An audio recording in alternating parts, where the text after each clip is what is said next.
Fojú ko eruku ata abẹ́ẹ̀bẹ́ eruku ata tí o ti fojú ko àbá wà gbogbo Nàìjíríà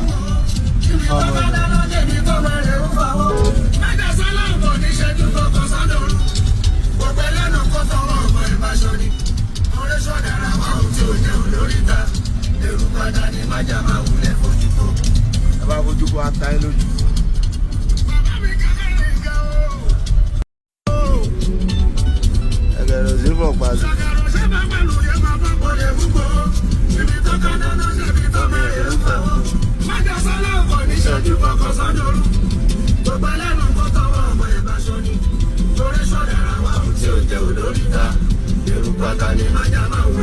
Ẹ fojú ko eruku ata abẹ́ẹ̀bẹ́ eruku ata tí o ti fojú ko àbá wà gbogbo Nàìjíríà.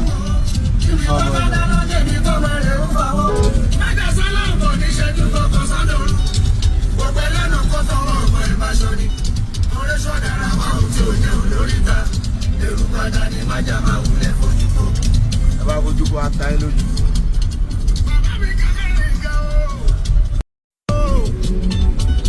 Ẹgẹrẹ sí fọ pàṣẹ.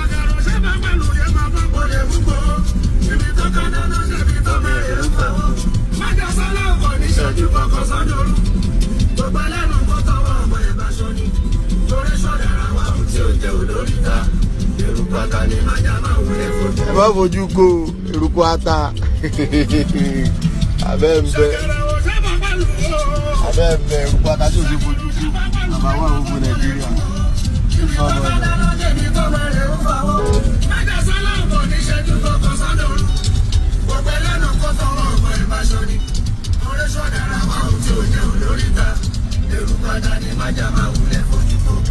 Ẹ bá fojú ko ata ẹ lójú.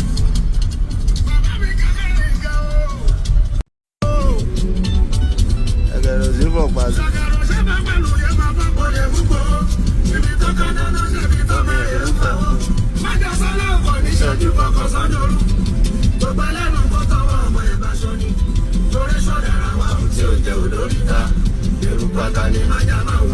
Ẹ bá fojú ko eruku ata abẹ́ẹ̀bẹ́ eruku ata tí o ti fojú ko àbá wà gbogbo Nàìjíríà.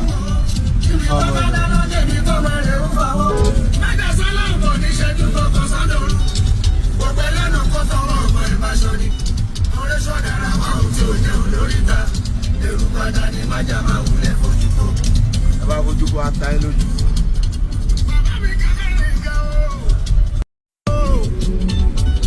Ẹgẹrẹ sí fọ pàṣẹ.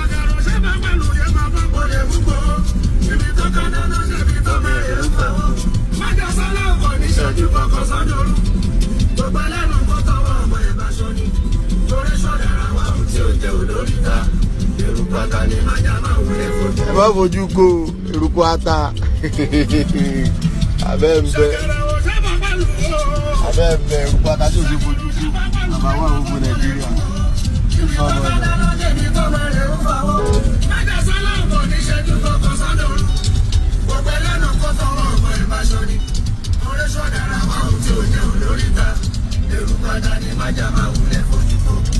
Ẹ bá fojú ko ata ẹ lójú.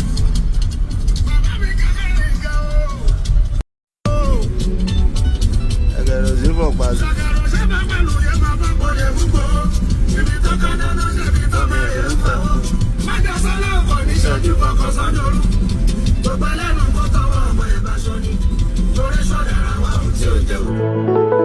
Ọmọ Ìbàràpá lápapọ̀ ẹ̀jẹ̀ adúpẹ́ lọ́wọ́ àkí ọmọ Yorùbá lápapọ̀ tìlé tó kó ẹ̀mí àbọ̀ ẹ̀bá nǹkan Adéyẹmọ Chief Sunday Adéyẹmọ Ìgbòho orúkọ ńlá tí ń jámọ̀ láyà bí àrá orúkọ tó ń dẹrù bo lórúkọ gan ọmọ Yorùbá ẹ má sùn o torí pé bùrà a kò lè fojú kégbodò láyé títa ríro lẹ̀dá ń kọlà wúrà tó máa dán alànà kọjá dandan o ọ̀wọ́n irin ní má bẹ̀rẹ̀ wọ̀nà ẹ̀dá kan ò lè ṣì wá lọ́nà mọ́ ẹjẹ́ àfìmọ̀ṣọ̀ kan ká lè débi re ẹjẹ́ àjọ gbárùkù ti Sunday Ìgbòho ṣá ọmọ Ìgbòho mọ̀rẹ́ nílùú Alágbàdo Òde ọmọ atapẹ̀tẹ̀ wọnú omi ọmọ gèdèlè wodò sànyà ìsànyà ò rẹ́ràn bàbá yín láàrin ìdí omi kò sì náà ń kán sí yín lẹ́nu ọmọ òkúta mẹ́ta òkè gbòó ìkan ń ṣe yín ní dábọ̀dàbọ̀ ìkan ní mọ́ rọra ìkan tó kù nígbà tí wọ́n ò mọ̀ Gbòho mọ̀rẹ́ kí ló dé Gbòho mọ̀rẹ́ sí ọmọ òpópó sanran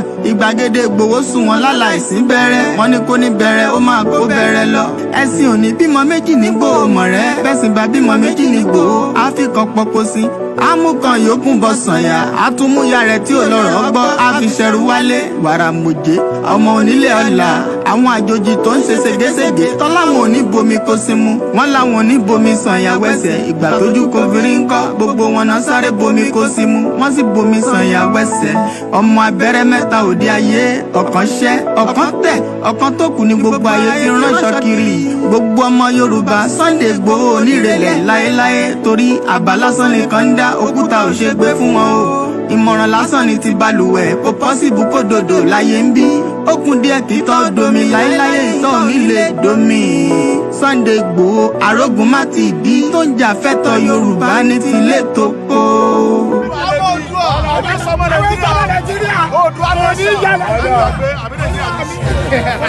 Kí ló kà? Kí ló wí? Kí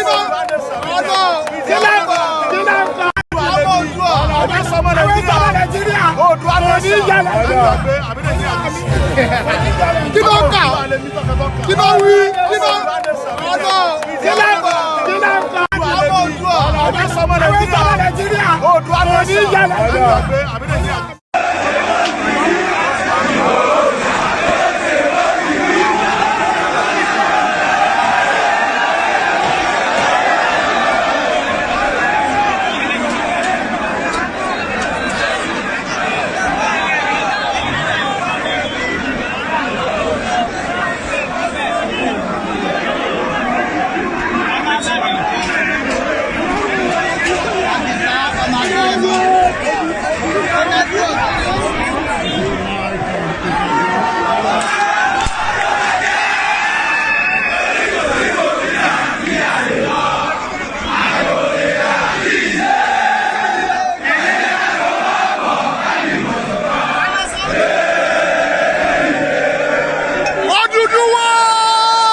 Ọmọ jí wọn gbé gbogbo express ọ̀nà Èkó ń bí káàkiri ọ̀nà Oǹdó Èkìtì káàkiri gbogbo ilẹ̀ Yorùbá Fúlàní jí wa gbé wọn pa wá so ìdí nìta fi rò pé wọ́n fẹ́ tàkà wọ ọ̀dọ́ ká jáde fúnra ká fáìtì ẹ̀tọ́ wa ká béèrè right wa lọ́wọ́ àkókò yìí so ìdí nìyẹn tí mo fi ń ṣe pé ẹni Fúlàní ẹ̀sìn náà ajínigbé ni ó kò lórí ilẹ̀ Yorùbá. Igangan báyìí ṣé ẹ lè sọ pé peace ti padà síbẹ̀ báyìí. Àlàáfíà ti wà ní gẹ́gẹ́ àwọn ará gàngán confirm ẹ̀pá àlàáfíà ti wà so kéde ẹ̀sìn bẹ̀ nìkan mo sọ tẹ́lẹ̀ síwájú pé kì í ṣe ìgangan nìkan ni àjẹ kára gbogbo ilẹ̀ Yorùbá pátápátá lápapọ̀ láti máa béèrè ẹ jẹ́ ká dúpẹ́ lọ́lọ́ ká dúpẹ́ lọ gómìnà Ògùn state náà fúnra wọn náà sọ pé àwọn nífẹ̀ẹ́ wọ́n fi hàn pé àwọn nífẹ̀ẹ́ àwọn tí àwọn ń ṣèjọba lé lórí because tí gómìnà bá nífẹ̀ẹ́ àwọn mẹ̀kúnnù tó ń ṣèjọba lé lórí Ògùn state kò ní gbà wá láì pé káwá fèsì àwọn Fúlàní ẹ̀sìn mẹ́rin náà so fúnra ìjọba ló sọ pé ó ti tó gẹ́ fáwọn Fúlàní ẹ̀sìn mẹ́rin torí pé àwọn tóun ń ṣèjọba lé lórí lẹ́ ń pa so ìdí ni ìta fi wá sóògùn state lẹ́nu. ṣé sábà pàdé ẹ ti ní gómìnà báyìí. mi ti rí wọn but èmi ò pé ibi tó ju ìjàmbá wà lẹ́ka kọ́kọ́ lọ tàbá lé àwọn Fúlàní tàbá lé tán a máa padà lọ bá ìjọba láti kí wọn. àtẹwọ́ a ń lọ sí yewa láti báyìí torí pé a rí pé ibẹ̀ gangan ni àwọn Fúlàní ajínigbé yìí ni wọ́n ti ń ṣe jàǹbá fún àwọn ọmọ Ògùn state púpọ̀ jù so ibẹ̀ gangan là ń lọ sí báyìí.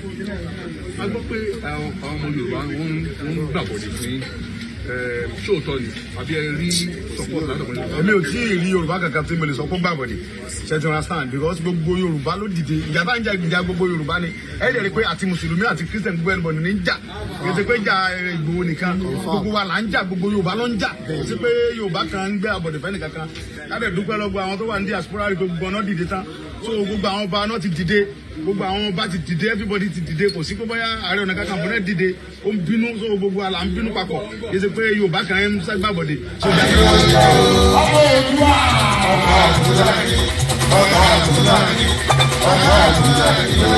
Yorùbá lè ṣàyí tí owó wa lè.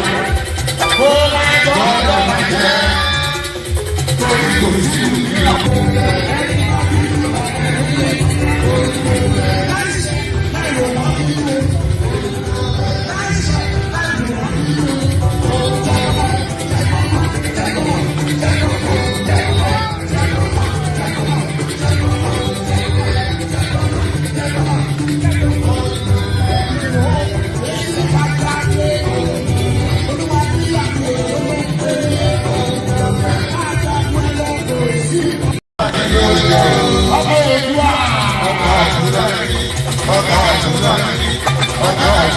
Yorùbá lè ṣàyí tí owó wa lè. Ó máa gbọ́dọ̀ máa jẹ́. Torí kò sí ìyá.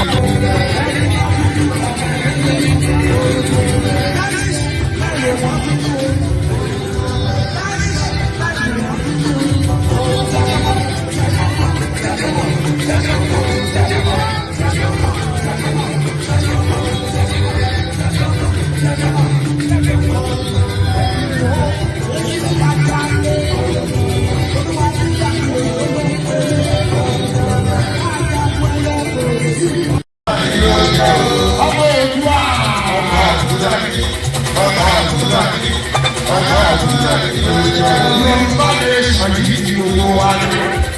Ó máa gbọ́dọ̀ máa jẹ́. Torí kò sí ìyá.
Again.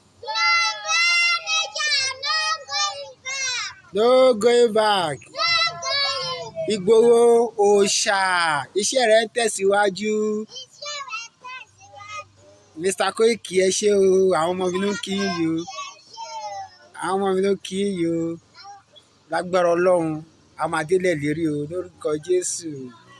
Yorùbá nation.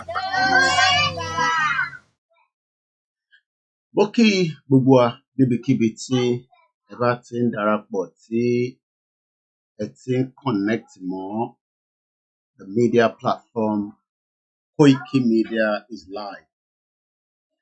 A very good morning, a very good afternoon, and welcome to the transmission.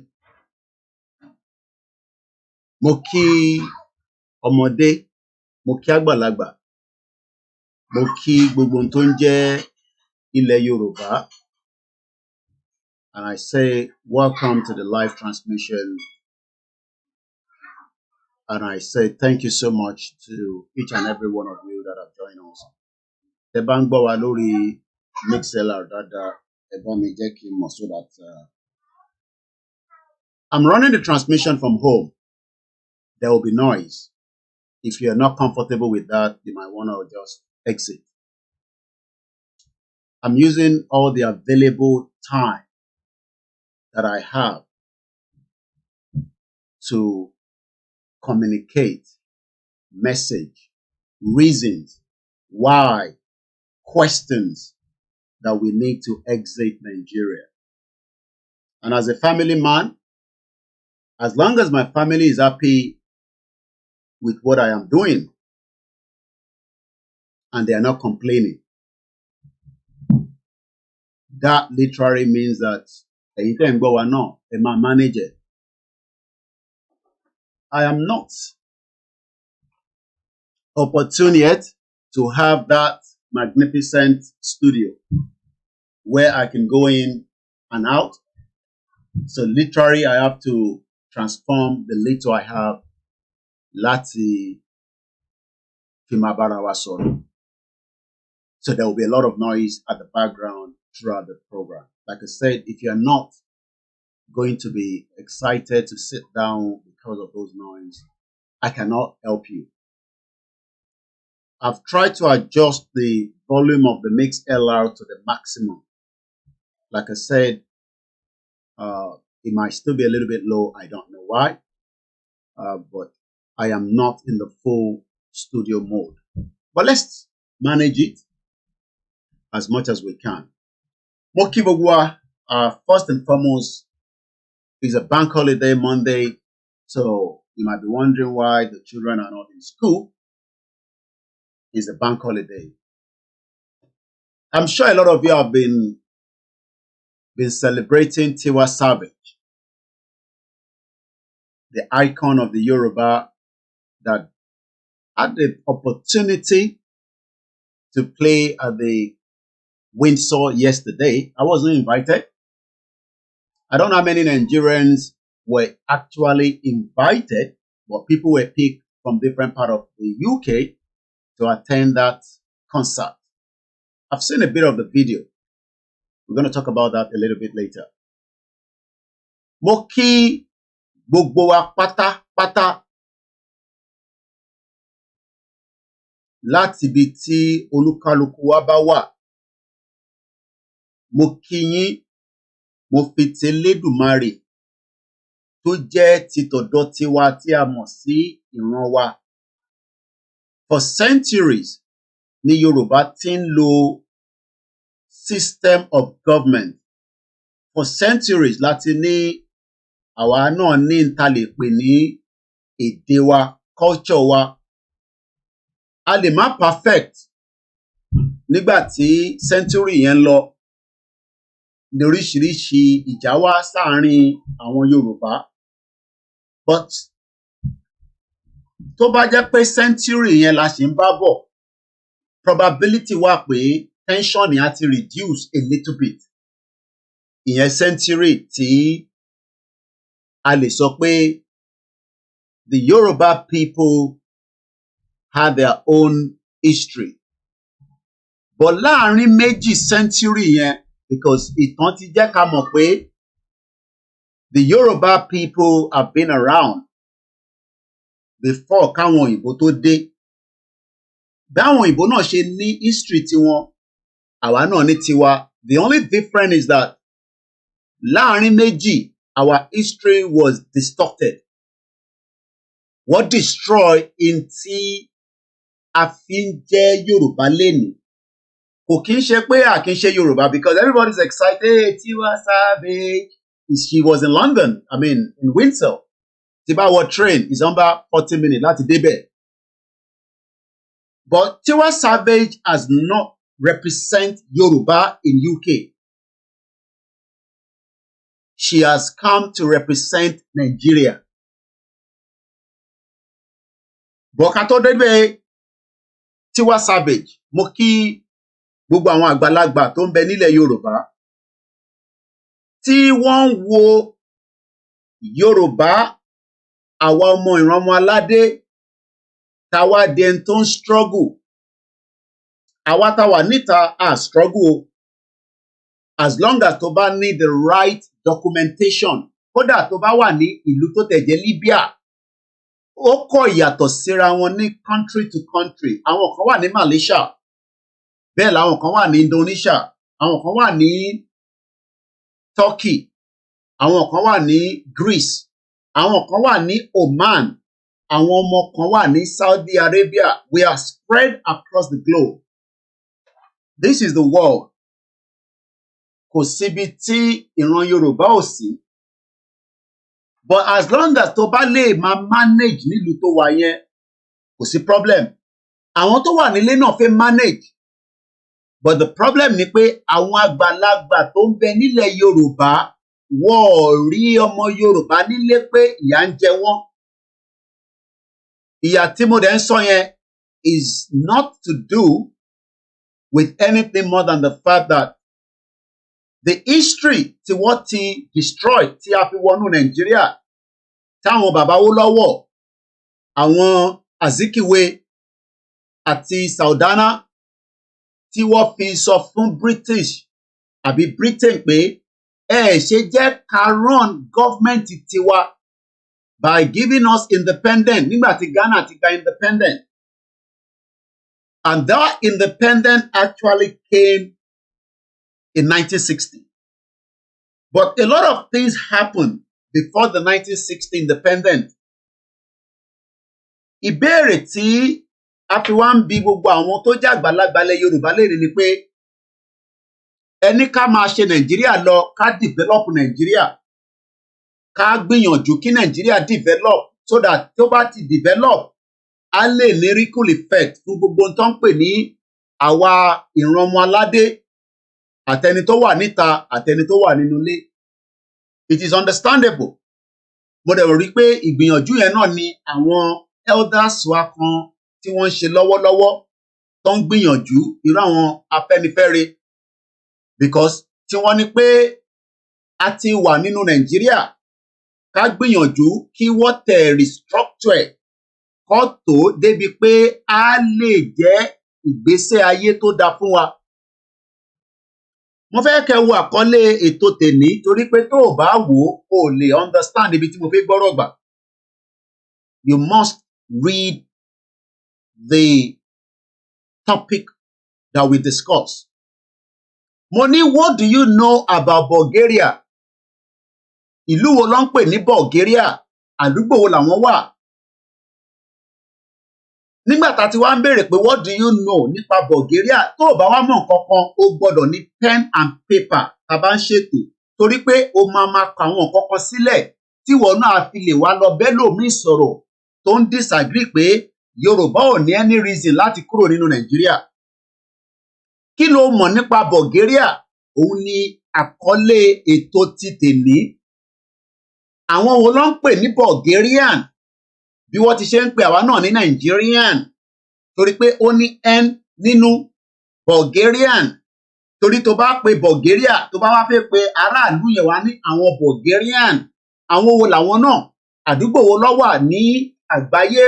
Torí pé olúkálukú ló ní ibi tó wà. Àwa wà níbi tó ń pè ní the West Africa.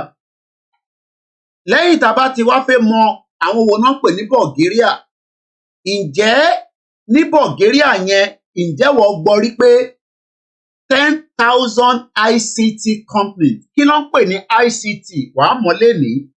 Kí ló ń pè ní company? Kò sẹ́ni tó mọ̀ tó ń pè ní company. Ilé-iṣẹ́. Ilé-iṣẹ́ tí ó tó, mo ò lè sọ Yorùbá ẹ̀, èmi ò mọ̀, àmọ́ ìwọ tó bá mọ̀ o lè kọ sínú ibi tí a lè fi yé àwa náà ká lè kẹ́kọ̀ọ́ torí 10,000 lédè Yorùbá ara in tí Nàìjíríà dálẹ̀ nìyẹn.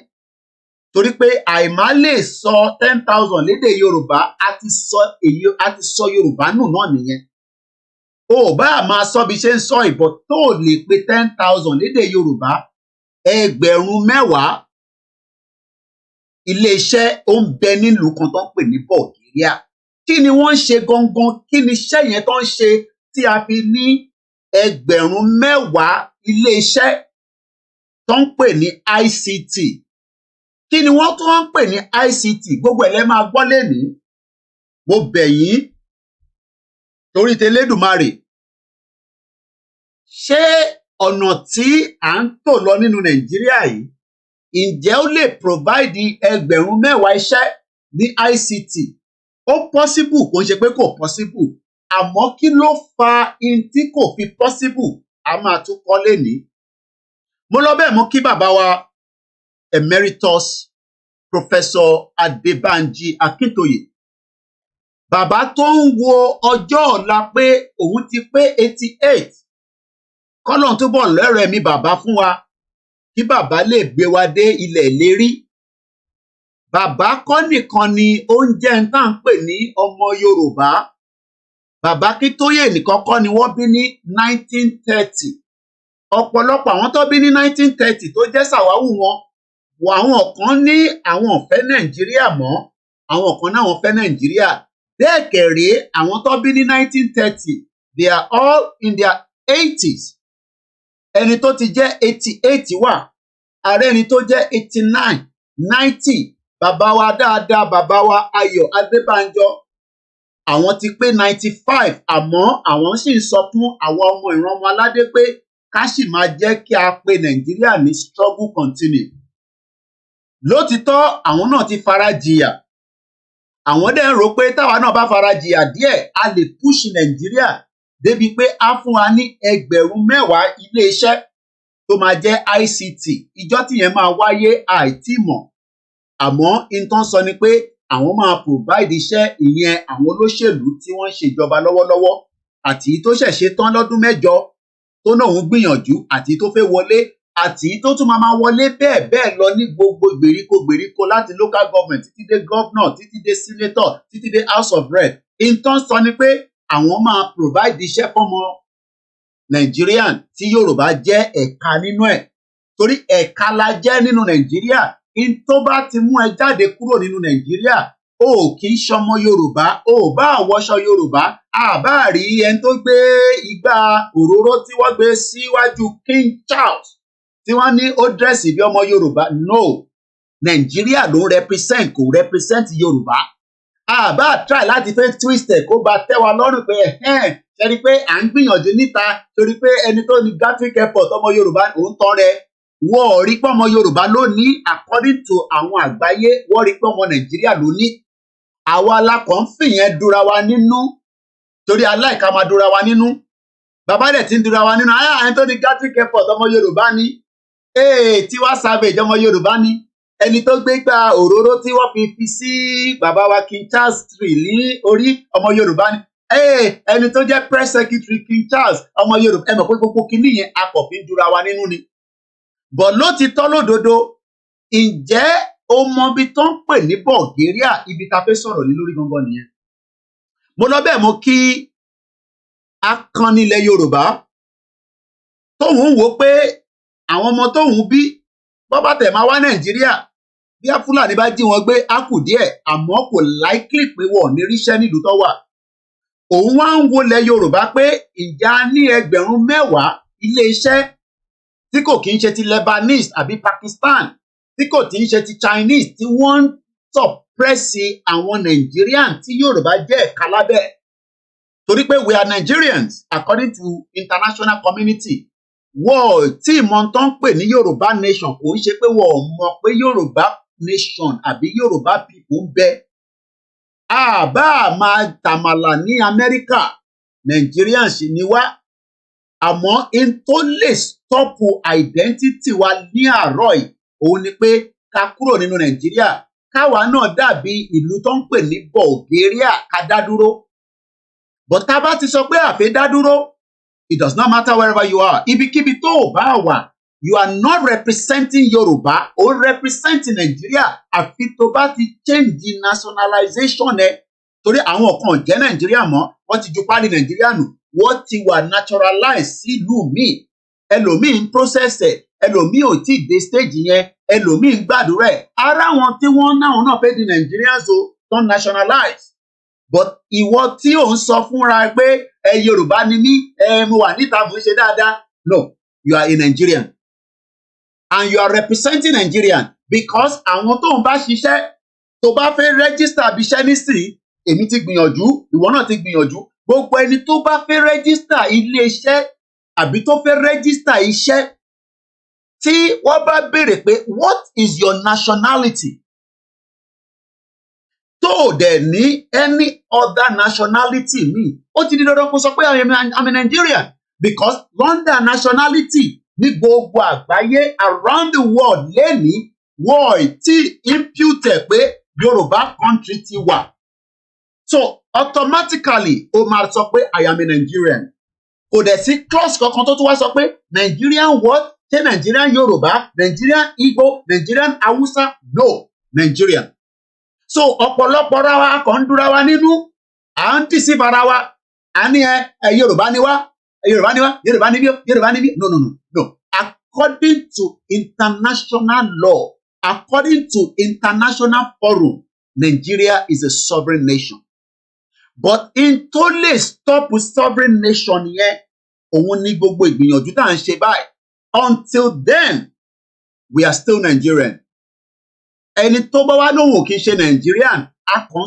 sọ yẹn jáde lẹ́nu ni kò tí ì di tí a lè put sí United Nations lẹ́ni pé a ti di Yorùbá because Yorùbá nation kò tí ì sí any documentation kankan tó prove ní 2023 ní èní on the 8th of May 2023 tó prove pé documentation kan wà tí wọ́n ti approve pé Yorùbá country ni wá kò ń ṣe dandan pé wọ́n láti approve ẹ̀ pé but tí ó indicate ẹgbọ́n mi dáadáa ọ̀tọ̀ ni pé kó approve yẹn ìyẹn ò ń ṣe dandan but kò tí sí any evidence kò tí sí any record tó indicate pé United Nations ó ọ̀nà méjì ni mo fẹ́ sọ tí wọ́n lè sọ fún wa pé nínú United Nations tó ń represent peace United Nations kọ́ ló ń fúnyàn nílùú but tó bá ti sọ pé o fẹ́ ní ìlú o lè present ẹ̀ fún wọn kò sí any evidence tí wọ́n sọ fún wa pé ó wà nínú United Nations headquarters àti tó wà ní New York àti tó wà ní Vienna láti indicate pé country kan wà tí ó ti jẹ́ Yorùbá nation tí wọ́n ti gba Yorùbá country tí wọ́n ń ṣe proper progress tó ṣe máa di member of the United Nations because láti di member United Nations ìyẹn ní procedure ó dàbí ìgbà tí wọn náà fẹ́ wọ yunifásitì ní Nàìjíríà ó kọ́kọ́ gbọ́dọ̀ lọ ṣe JAMB tó o bá ṣe JAMB o lè wọ yunifásitì o lè wá lè gba títí délẹ̀ ní secondary school kò likely pé wọ́n kàn máa fún ẹ ní option pé kó wọ yunifásitì torí pé ọ̀rọ̀ yẹn ó ti ń yẹ bẹ́ẹ̀ yẹn torí tí bá ní pé kó lọ apply fún visa kò ń ṣe gbogbo èèyàn ló ń apply fún visa but kódà tí bá tún fẹ́ mú wá sí ìsàlẹ̀ díẹ̀ kó lè bá yé ẹ nígbà tó fẹ́ wọ primary school ó ní àwọn dọ́kúmẹ́ǹtì táwọn òbí ẹ submit sí school yẹn tọ́kọ di pé wọ́n wá accept ẹ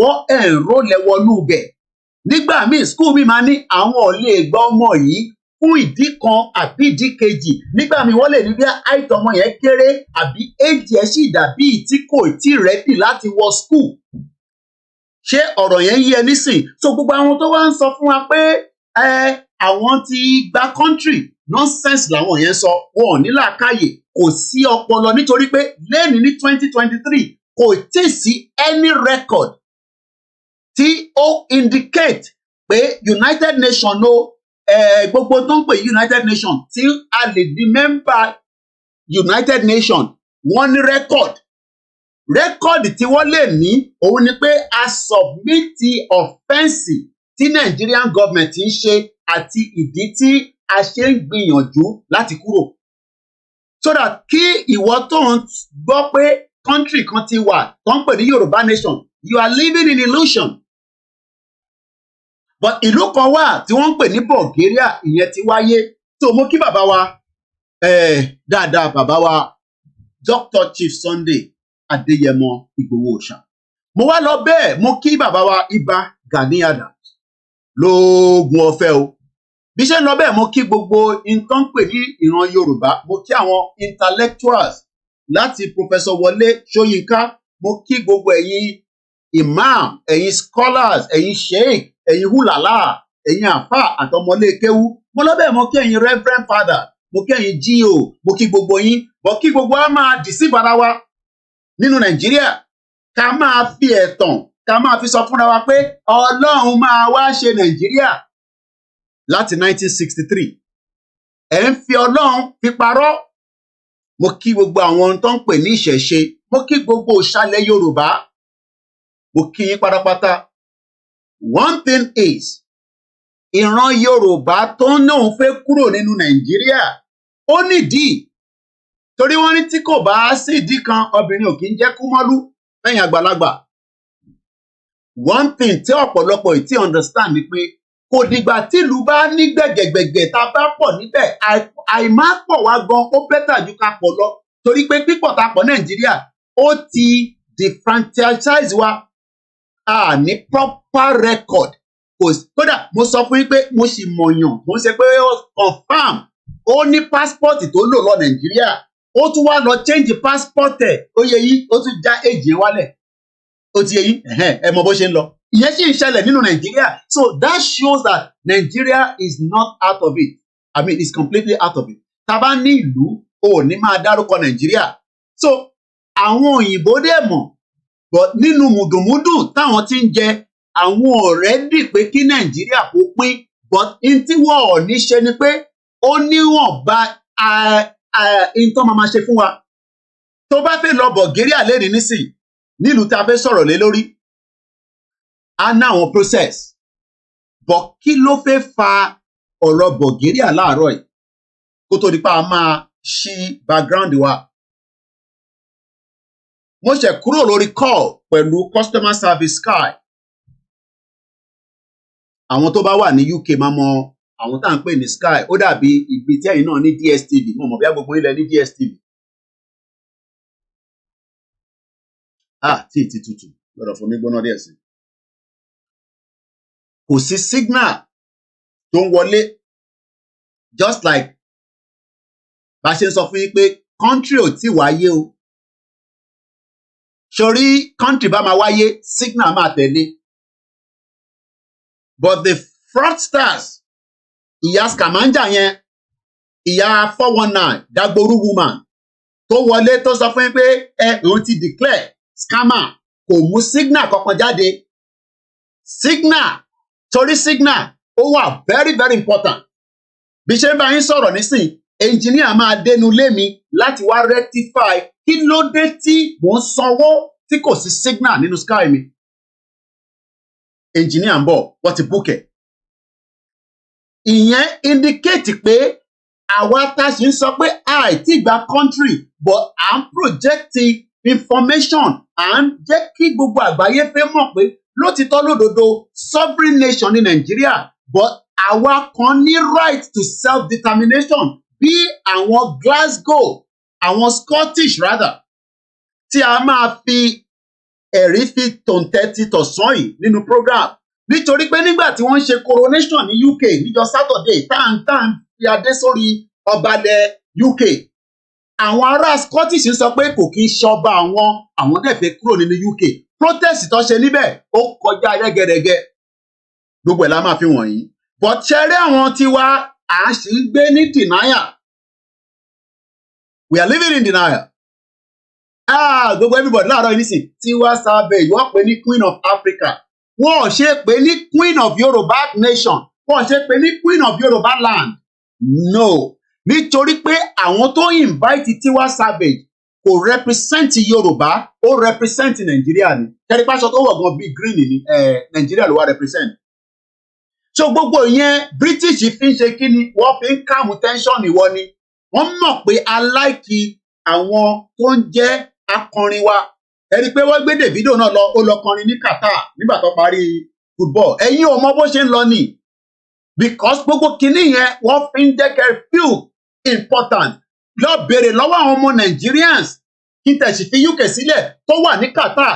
Ṣé Qatar ń treat wọn dáadáa bó ṣe gbé Davido wá? Ìwọ lọ sí Qatar kó béèrè lọ́wọ́ àwọn tó wà níbẹ̀ pé ǹjẹ́ ẹ̀yin ọmọ Nàìjíríà tẹ̀ ń gbé ní Qatar, ǹjẹ́ Qatar tẹ̀ value yín? Torí pé ìtàn ṣe ni pé wọ́n fún wa ní impression, wọ́n fún wa ní these feelings káwọn náà feel important. Davido lórí wọ́kọ̀. Wọ́n mọ̀ pé in tí wọ́n lè máa fi tù wá ní ọkàn ìwọ láti lọ gba visa Qatar nísìn kó wá mọ tó máa ṣẹlẹ̀ sí ẹ jẹ́ àwa wá sí UK gbé Tiwa Savage wá pé kó wá kọrin àwọn ọmọ Nàìjíríà wà ní UK wọ́n tí fún wọn ní pépà láti fi ṣiṣẹ́ ọmọ Nàìjíríà ń bẹ ní UK lénìí ó ti wà níbí ọdún 10 ọdún 6 ọdún 7 ó sì ń jà fún immigration ní country tó rò pé òun lè lọ gbé Tiwa Savage wá sí London láti wá present ẹ̀ tí gbogbo àgbáyé àmọ́ wọ́n respect àwa tá ti wọlé sórí ìwọ tó ì tí wọlé mò ń bẹ Ọlọ́run fún ẹ pé kọ́lọ́run jẹ́ orí visa gbà tó bá wá dé ìwọ náà máa pè mí pé Koiki ó ti wọlé ẹni káàbọ̀ ṣe dáadáa ló dé sí ìlú òyìnbó káàbọ̀ o àmọ́ ṣé àwa tá wà nínú ilé a sì ń go through immigration but ọlọmúyàn kan jáde láàárín gbogbo ọmọ Yorùbá tó ń represent Nàìjíríà everybody láàárọ̀ yìí ṣe Tiwa Savage torí pé ó ti di ẹ̀tàn wọ́n fi làpálàpá sílẹ̀ èyí tí ó yẹ kí Britain bá wa mójútó wọn mójútó Nnamdi Kanu wà nínú custody DSS tí ó ń sọ fún British pé àníṣe ìtẹ̀kọ́ papọ̀ yìí ò lè work but Britain sọ pé no jẹ́ kí Nigerian government deal pẹ̀lú kéèsì yẹn but nígbà tí kékeré Madu dé UK tó ṣe àṣemáṣe tí ó fẹ́ lo royal free kò kí ń ṣe free pé ó free bẹ́ẹ̀ operation tí kékeré Madu fẹ́ wá ṣe fọ́mọ ẹ̀ is going to cost him £80,000 tó bá yẹ pé operation yẹn lọ successfully. Gbọ́ mi dáadáa operation tí kékeré Madu tó fẹ́ wá ṣe fún ọmọ ẹ̀ tí wọ́n jí èèyàn gbé torí pé òfin ti sọ pé ó guilty so a lè sọ̀rọ̀ ẹ̀ nísìnyí tẹ́lẹ̀ à ń ṣẹ́nu kò ní. Torí kékeré Madu ó ti wà nínú politics ní Nàìjíríà láti ìgbà tí democracy ti bẹ̀rẹ̀ ni. Ṣòdẹ̀ tí wọ́n mọ̀ pé lọ́ọ̀yà tí ó mọ òfin àmọ́ ó fẹ́ bypass òfin UK ó lọ gbé èèyàn wá láti fẹ́ fi rescue ọmọ ẹ̀ torí pé ìwọ tó wà nílé wọn ò nídìí láti rescue ẹ̀ that operation would have cost him £80,000 ṣòwáríwọ toríwọ tí ó sì ń sọ pé Ọlọ́run á jẹ́ kí Nàìjíríà da inú ibẹ̀ náà ló máa pariwo sí pé kọ́lọ́run jẹ́ kó da àní ìlú kan la fẹ́ sọ̀rọ̀ lé lórí wọ́n ń pẹ̀lú yẹn ní Bulgaria. Kí ló dé tá ṣe fẹ́ sọ̀rọ̀ Bulgaria? Kí ni important Bulgaria? Kí ló dé tí Bulgaria ṣe tayọ? Mo sọ fún yín pé kí n tún padà sẹ́yìn mo pe Sky láàárọ̀ yìí nígbà tí signal jáde nítorí pé kí ló máa mú signal jáde? Mo ní tó ń pè ní Skybox àwọn fi satellite síta TV mi wà on but signal wọlé. So ìwọ tí ò ń sọ fún rẹ tó ń dúró ẹnu pé Yorùbá country ti wáyé wọ́n ti declare Yorùbá nation ẹ̀yẹ waste time wa mọ́ à ń sọ fún yín pé kò sí any signal pàbó ní gbogbo yẹn irọ́ on the pure lie ni ìyá olórí burúkú ìyá jagbajagba ìyá wèrè ìyá tó yẹ ká sọ̀kò pa ìyá tó yẹ pé níjọ́ kan tá bá sì rí physically a sì máa gbára wa lẹ́sẹ̀ẹ́ ní tó dá sílẹ̀ but ọ̀pọ̀lọpọ̀ yóò lè understand pé kò rí signal mú jáde fún yín ó kàn create more lies upon lies upon lies upon lies nítorí pé ó ń tún yín nínú ó ń fi ní fọkànbalẹ̀ just like bí British ṣe fi ní lọ́kànbalẹ̀ ó ti gbé Tiwa Savage wá so why do you want to break Nigeria? Nígbà tí British ti present Tiwa Savage fún wa nísìn why do we want to break Nigeria? Nígbà tí Davido ti lọ kọrin ní Qatar why do you want to break Nigeria? But ìwọ tó wà nílùú yẹn àtẹ̀mí tí mo wà níbí bí rẹ pé ṣé Britain ṣe tó yẹ kó ṣe gẹ́gẹ́ bí Nnamdi Kanu tó ní British passport tí ó ń béèrè fún ìrànlọ́wọ́ àwọn Britain ní àwọn ò lè ràn lọ́wọ́ nítorí tóun ń béèrè fún in táwọn ò lè agree sí ni ó fẹ́ kí ló fẹ́ break Nàìjíríà fún. Nígbà tí mo wá pe Sky in tó fa ọ̀rọ̀ ti tèmi jáde mo sọ fún yín pé lójoojúmọ́ oríṣiríṣi la máa mú wá. Nígbà tí mo wá pe Sky arábìnrin tí mo bá sọ̀rọ̀ ó fún mi ní information tí ó blow orí mi up tí mo gbọ́ rí láyé. Ó kọ́kọ́ jẹ́ kí n mọ̀ pé Bulgaria lòun ti ń bá mi sọ̀rọ̀. Mo ní Bulgaria ó ní bẹ́ẹ̀ ni mo ní Bulgaria ó ní ẹ. Oníṣẹ́ mi ò mọ̀ pé Bulgaria ni ó ń control almost 70% outsourcing iṣẹ́ tó jẹ́ ICT ẹ̀dẹ̀ kúkú mọ koikimedia lẹ́sẹ̀kẹsẹ̀ mo ti gbé laptop mi gbogbo ẹ̀ náà la máa fi wọ̀nyí lẹ́yìn mo kọ́kọ́ fẹ́ kẹ́ gẹ́ẹ̀tì ibi tí ọ̀rọ̀ Bulgaria ti jáde nínú conversation tèmi ó link mọ́ sky mi nílé pé kò sí signal èmi make a phone call tí mo pè láti London ó lọ Bulgaria tí kò sí connection distorted ó lọ bí ẹni tó jẹ́ pé ẹni tí mò ń bá sọ̀rọ̀ inú London bíbá ló wà tó o bá sọ fún mi pé inú London kan lòun wà màá fẹ́ lè jiyàn ẹ̀ kódà ó níbi tí ẹ lè gbọ̀n ó fún mi ní access sí Instagram page ẹ̀ private ni but mo send request sí mo ti accept ẹ̀ ní láti mọ Instagram page ẹ̀ ìyẹn fún èmi nìkan nìyẹn wà fún. But kí ni mo fẹ́ fààyàn níbẹ̀ ni pé nígbà tá a sọ̀rọ̀ fún 28 minutes pẹ̀lú àwọn nǹkan tẹ́mi náà wá ń kà lẹ́yìn wọ́n á ń bìrì ara mi pé ibo ni ìran Yorùbá fẹ́ wà gan-an lọ́la. Ó mẹ́kì £800 equivalent owó ìlú wọn lọ́hùn. Sky gangan kọ́ ló tún wá gbà á òun lọ wá ṣẹ́yẹn nínú Bulgaria ó jẹ́ kí n mọ̀ pé ọ̀pọ̀lọpọ̀ àwọn Bulgarian kan ṣiṣẹ́ ní ọ̀dọ̀ wọn lọ́hùn inú ilé ló ti ń ṣiṣẹ́. Ó sọ speed íńtánẹ́ẹ̀tì tóun ń lò fún mi ó tún sọ fún mi pé ìyẹn tún kéré sí the fastest speed of internet tó wà ní ọ̀dọ̀ wọn lọ́hùn. Ìwọ ọmọ Yorùbá àníyàn máa jẹ́ pa tó bá sì ń sọ̀rọ̀ Nàìjíríà. Ní information tí mo gbọ́ lénìí tí ó tún wá sí iwájú mi tí mo gbọ́ rí ó tún jẹ́ kí n mọ̀ pé no àwa wà lórí ìrìn àjò tó dáa. A wà lórí ìrìn àjò tó dúró dáadáa. Sórí ìwọ tó ń pariwo Nàìjíríà tó mọ̀ pé Bulgaria gbogbo population wọn is just 6 million. 6 million ní gbogbo population Bulgaria kò tó 7 million. Kò tó 7 million. Arábìnrin tí mò ń sọ yìí nígbà tí mo bẹ̀rẹ̀ sí wo gbogbo Instagram page ẹ̀ ó ní good family life ó lọ́mọ ó lọ́kọ ó ń sọ gbogbo ibi tí ìlú àwọn òun tún complain mo ní má complain mo ní Nàìjíríà problem tó wà níbẹ̀ ó kọjá bó ṣe yẹ lọ ó tún complain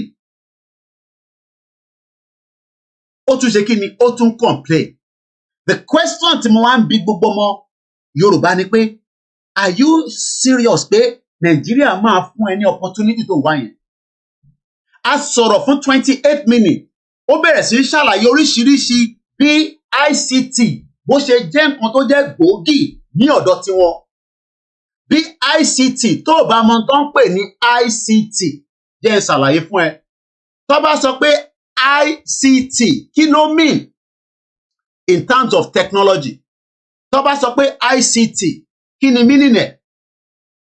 ICT is information and communication technology. Information yẹn nìyẹn kan wá nìyẹn ẹ má jẹ́ kí bàbá kí tó yẹrẹ information yẹn o ẹ rí i pé wọ́n ti ya wèrè. Mad people all over the place. Ẹ má jẹ́ kí bàbá kí tó yẹ mọ́ tó ń lọ ibi tó ń tẹ̀ wọ́n lọ because they are all lying. Wọ́n ń dura wọn nú láìsí any signal. Nítorí pé èmi signal rẹ̀ ẹni sìn kò tí jáde ó dìgbà tí engineer bá dé tó bá wo kí ló ṣẹlẹ̀ kí ló ń di lọ́wọ́ tá a fi rí signal á adjust it. Ṣe rí pé ẹni tó ní àwọn ti gba country tí àwọn kan dẹ̀ ń tẹ̀lé ṣe rí pé ọ̀rọ̀ yẹn ó ní brain touch. Now mo kí gbogbo ilé nǹkan sí mo kí ẹ wà látà mo rí ẹ ń bẹ̀ dáadáa bó o tẹ̀ kí mi mò ń kí ẹ dáadáa mo kí gbogbo ẹ̀yin tó kù ẹ má bínú pé ẹ rí pé ọ̀rọ̀ yẹn ó gbọ́ because ọ̀rọ̀ tó gbọ́ mi jẹ́ lára mi láàárọ̀ ni mo ń sọ ẹ̀ and that's why tí bá ti lọ kíkí bẹ́ẹ̀ yẹn bá kí gbogbo yín later but mo kí Mas B I think I saw you as well gbogbo ẹ̀yin tó kù náà la máa kí. Let's go behind the scene and now talk about a little bit more of this. Bulgaria la kọ́kọ́ fẹ́ sọ̀rọ̀ lé lórí ìlú wo ló ń pè bẹ́ẹ̀ báwo làwọn ṣe ń ṣe lọ́hùn. Mo bi arábìnrin yẹn mo ní tí ó ti wá UK rí ó náà wá fún vacation fún 5 days ló dà bẹ́ẹ̀. Information tó ń gbọ́ yìí sori pé gbogbo ibi tí mo ṣí sílẹ̀ nígbà tí màá tiẹ̀ ń sọ̀rọ̀ òun lélẹ́yìí Bulgaria ẹ̀rí pé lè la lò fún máàpù tí a fi ṣe screenshot mo tẹ̀ tí post eléyìí once again mo kí gbogbo wa so let's close this and come back here now election load lọ́wọ́ ká kọ́kọ́ lọ sọ̀rọ̀ nípa Bulgaria ìlú wo ló ń pè ní Bulgaria once again mo kí ọmọdé mo kí àgbàlagbà mo kí gbogbo ìlú wo ni wọ́n ń pè ní Bulgaria. Bulgaria. Ẹ fún mi ní 10 seconds. Let's just play this. I want to get one of my screen in the front of my face. Shout out to everyone that have joined us from around the world. This is KOKIMEDIA Live as we continue to educate our people. Which is it for you, Dr. Obadiah? Do you think the government is unwilling or unable to protect the people of Southern Kaduna?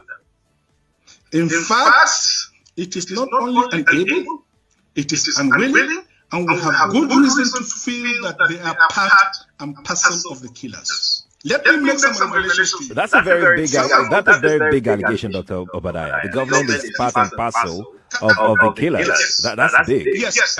Okay. How will the government just say, oh, it is revenge killing and so on? Then you leave it there. Oh, because it is revenge killing and so on and so forth.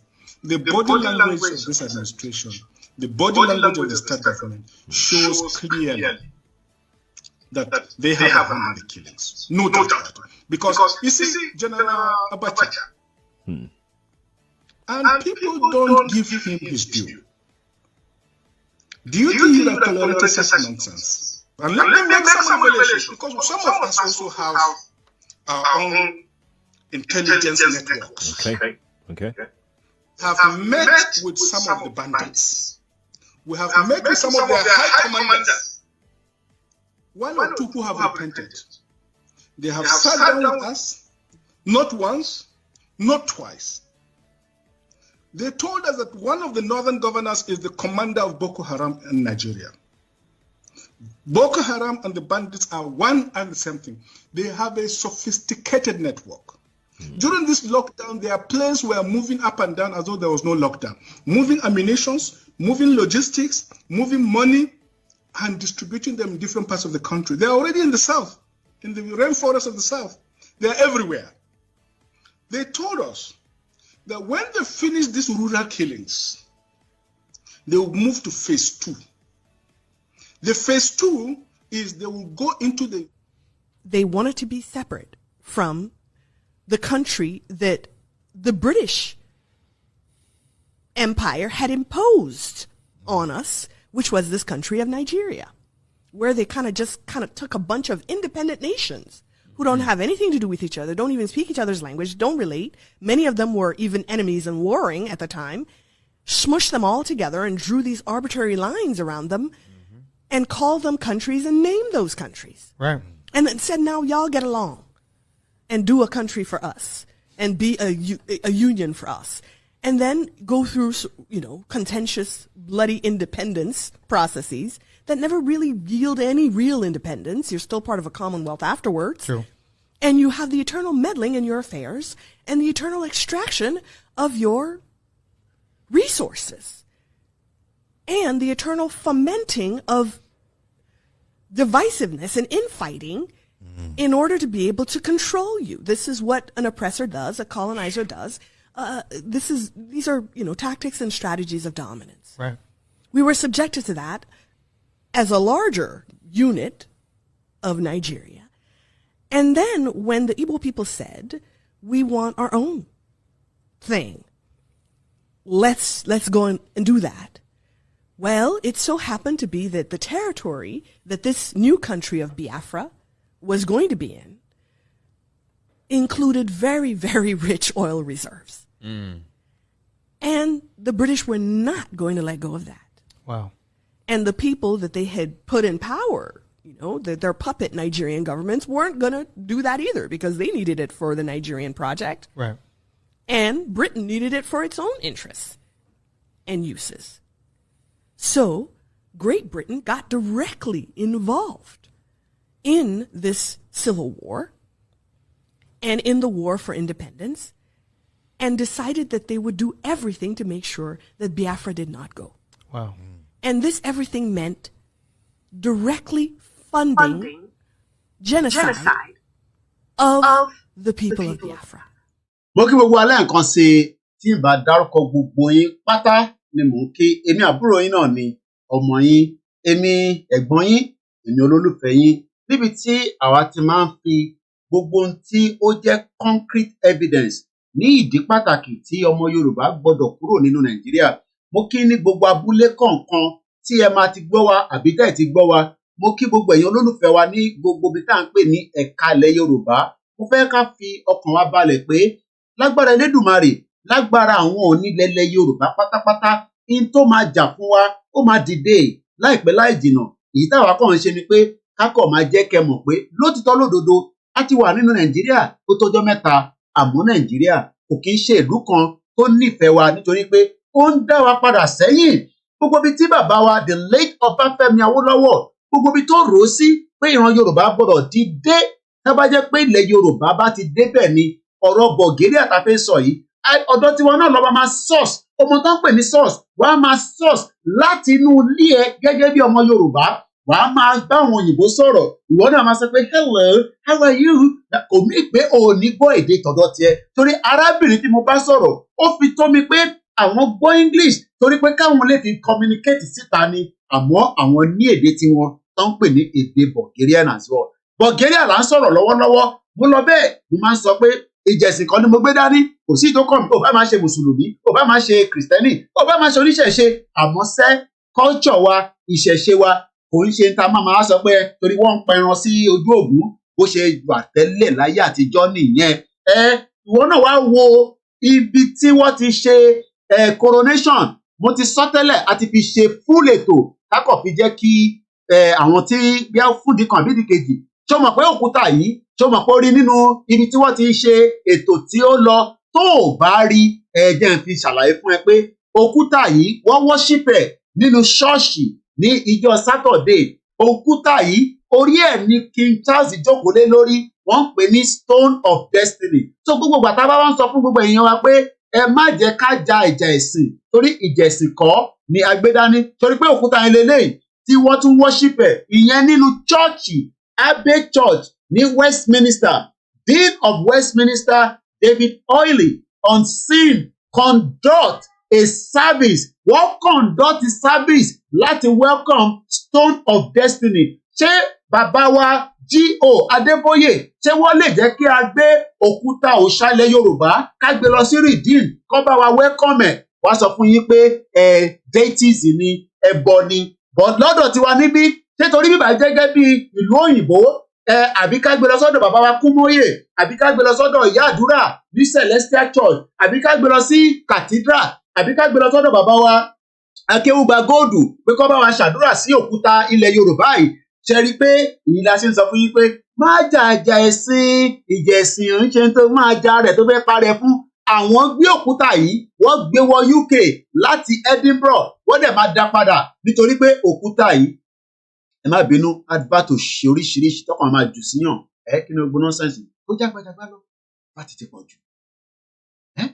So òkúta tó ń wò yìí, òkúta tí wọ́n jókòó lé ìyẹn níjọ ó weigh 120 kg. A ti ṣe àlàyé lé lórí. Ìwọ náà máa béèrè lọ́wọ́ rẹ pé ṣé irú òkúta yìí tá à ń sọ yìí, ǹjẹ́ òkúta yìí tá a bá sọ pé àwa náà nírò òkúta, ǹjẹ́ àwọn tó jẹ́ ṣọ́ọ̀ṣì wa wá bá wa ṣàdúrà lé lórí? Má parẹ́, tó bá ń parẹ́ nítorí ẹ̀sìn òun waste time rẹ̀. Ìṣẹ̀ṣe làgbà, ìṣẹ̀ṣe ni àwa ń ṣe nílẹ̀ Yorùbá. Kò sọ fún pé tó bá fẹ́ ṣe ẹ̀sìn Kìrìsìtẹ́nì problem ẹni, tó bá fẹ́ ṣe Mùsùlùmí problem ti ẹni. Ìwọ tó wá ń lọ ṣàdúrà títí ṣàdúrà àṣàmì, òun wáṣẹ́, òun waste time rẹ̀, kò lè ṣiṣẹ́ kankan. Mo kí gbogbo lélẹ̀ nǹkan sí pé ẹ káàbọ̀ sórí ètò. Bulgaria according to World Bank tí yóò gbọ́dọ̀ tuntun mọ́ mi lọ́wọ́.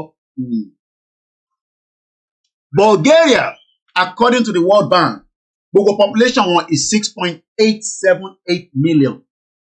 Káṣá sọ pé 6.8 or kátẹ̀mú lọ sí 6.9 torí pé wá ti grow díẹ̀ láti 2021 títí dé 2023 tàwa.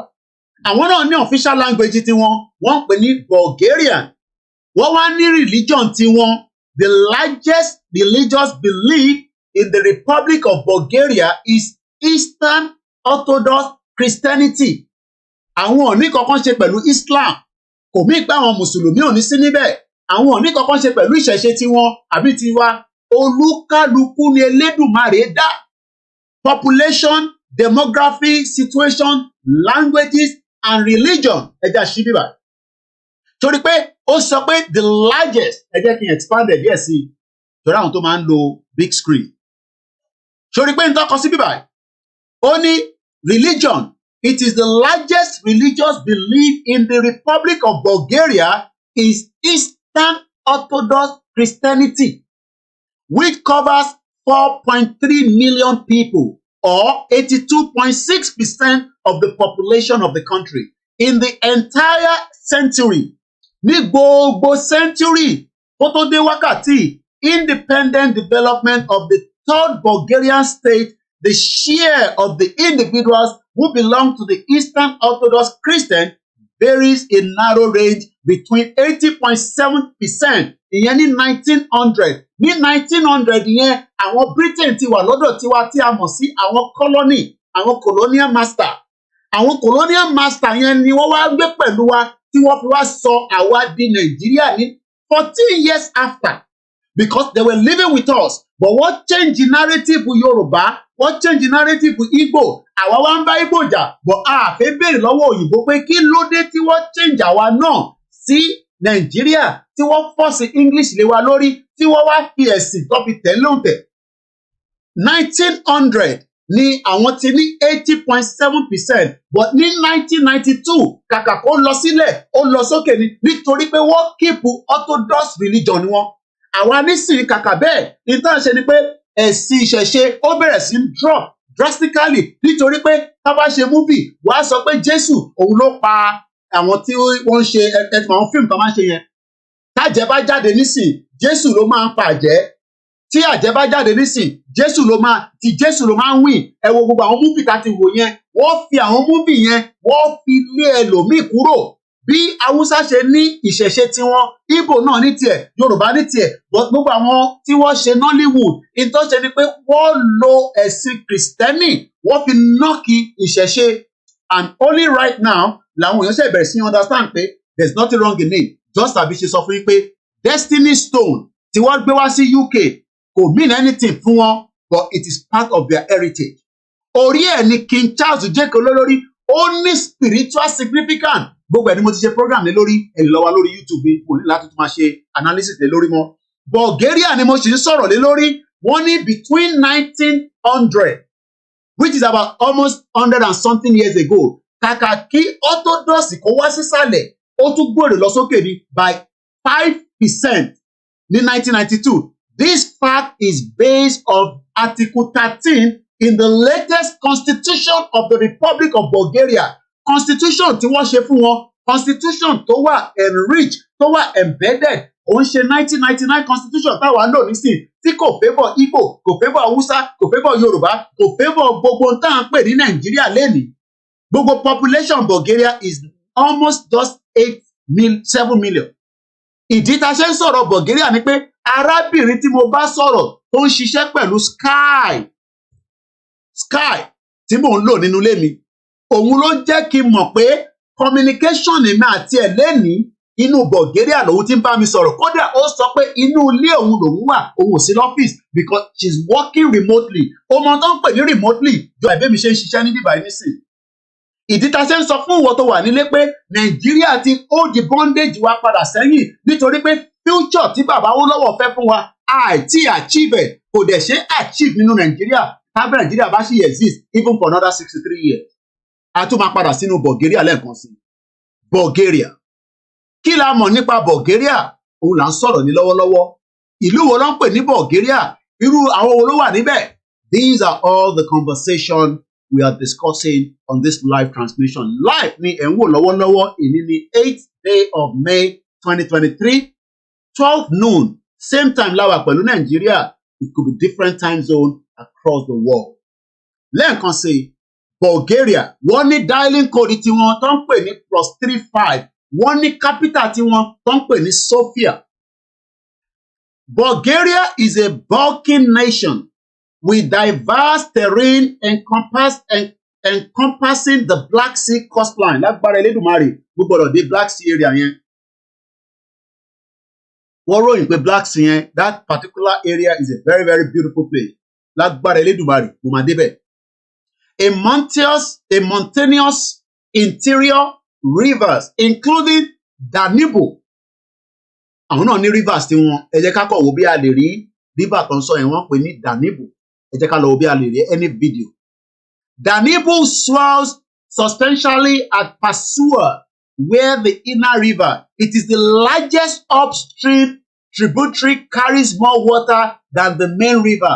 Other major tributes in the upper Danube course include Danube is the second longest river in Europe. Ṣé rí pé gbogbo ìlú ló ní rẹ́kọ̀dì tiwọn, but rẹ́kọ̀dì tiwa nísìn ó ti wà embedded nínú Nàìjíríà.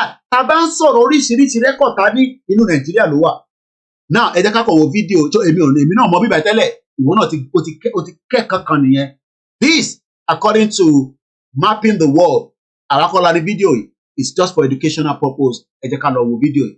You are welcome to the live transmission níbi tí a ti ń kẹ́kọ̀ọ́ lóríṣiríṣi pé ìdí tí Yorùbá gbọ́dọ̀ kúrò ní Nàìjíríà. Ẹ jẹ́ ká wo fídíò yìí lẹ́ẹ̀kan sí.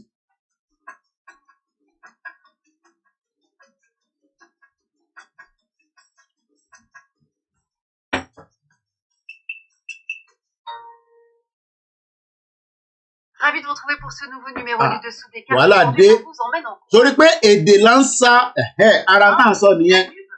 Plus précisément, on le nomme. Ní sùúrù arábìnrin.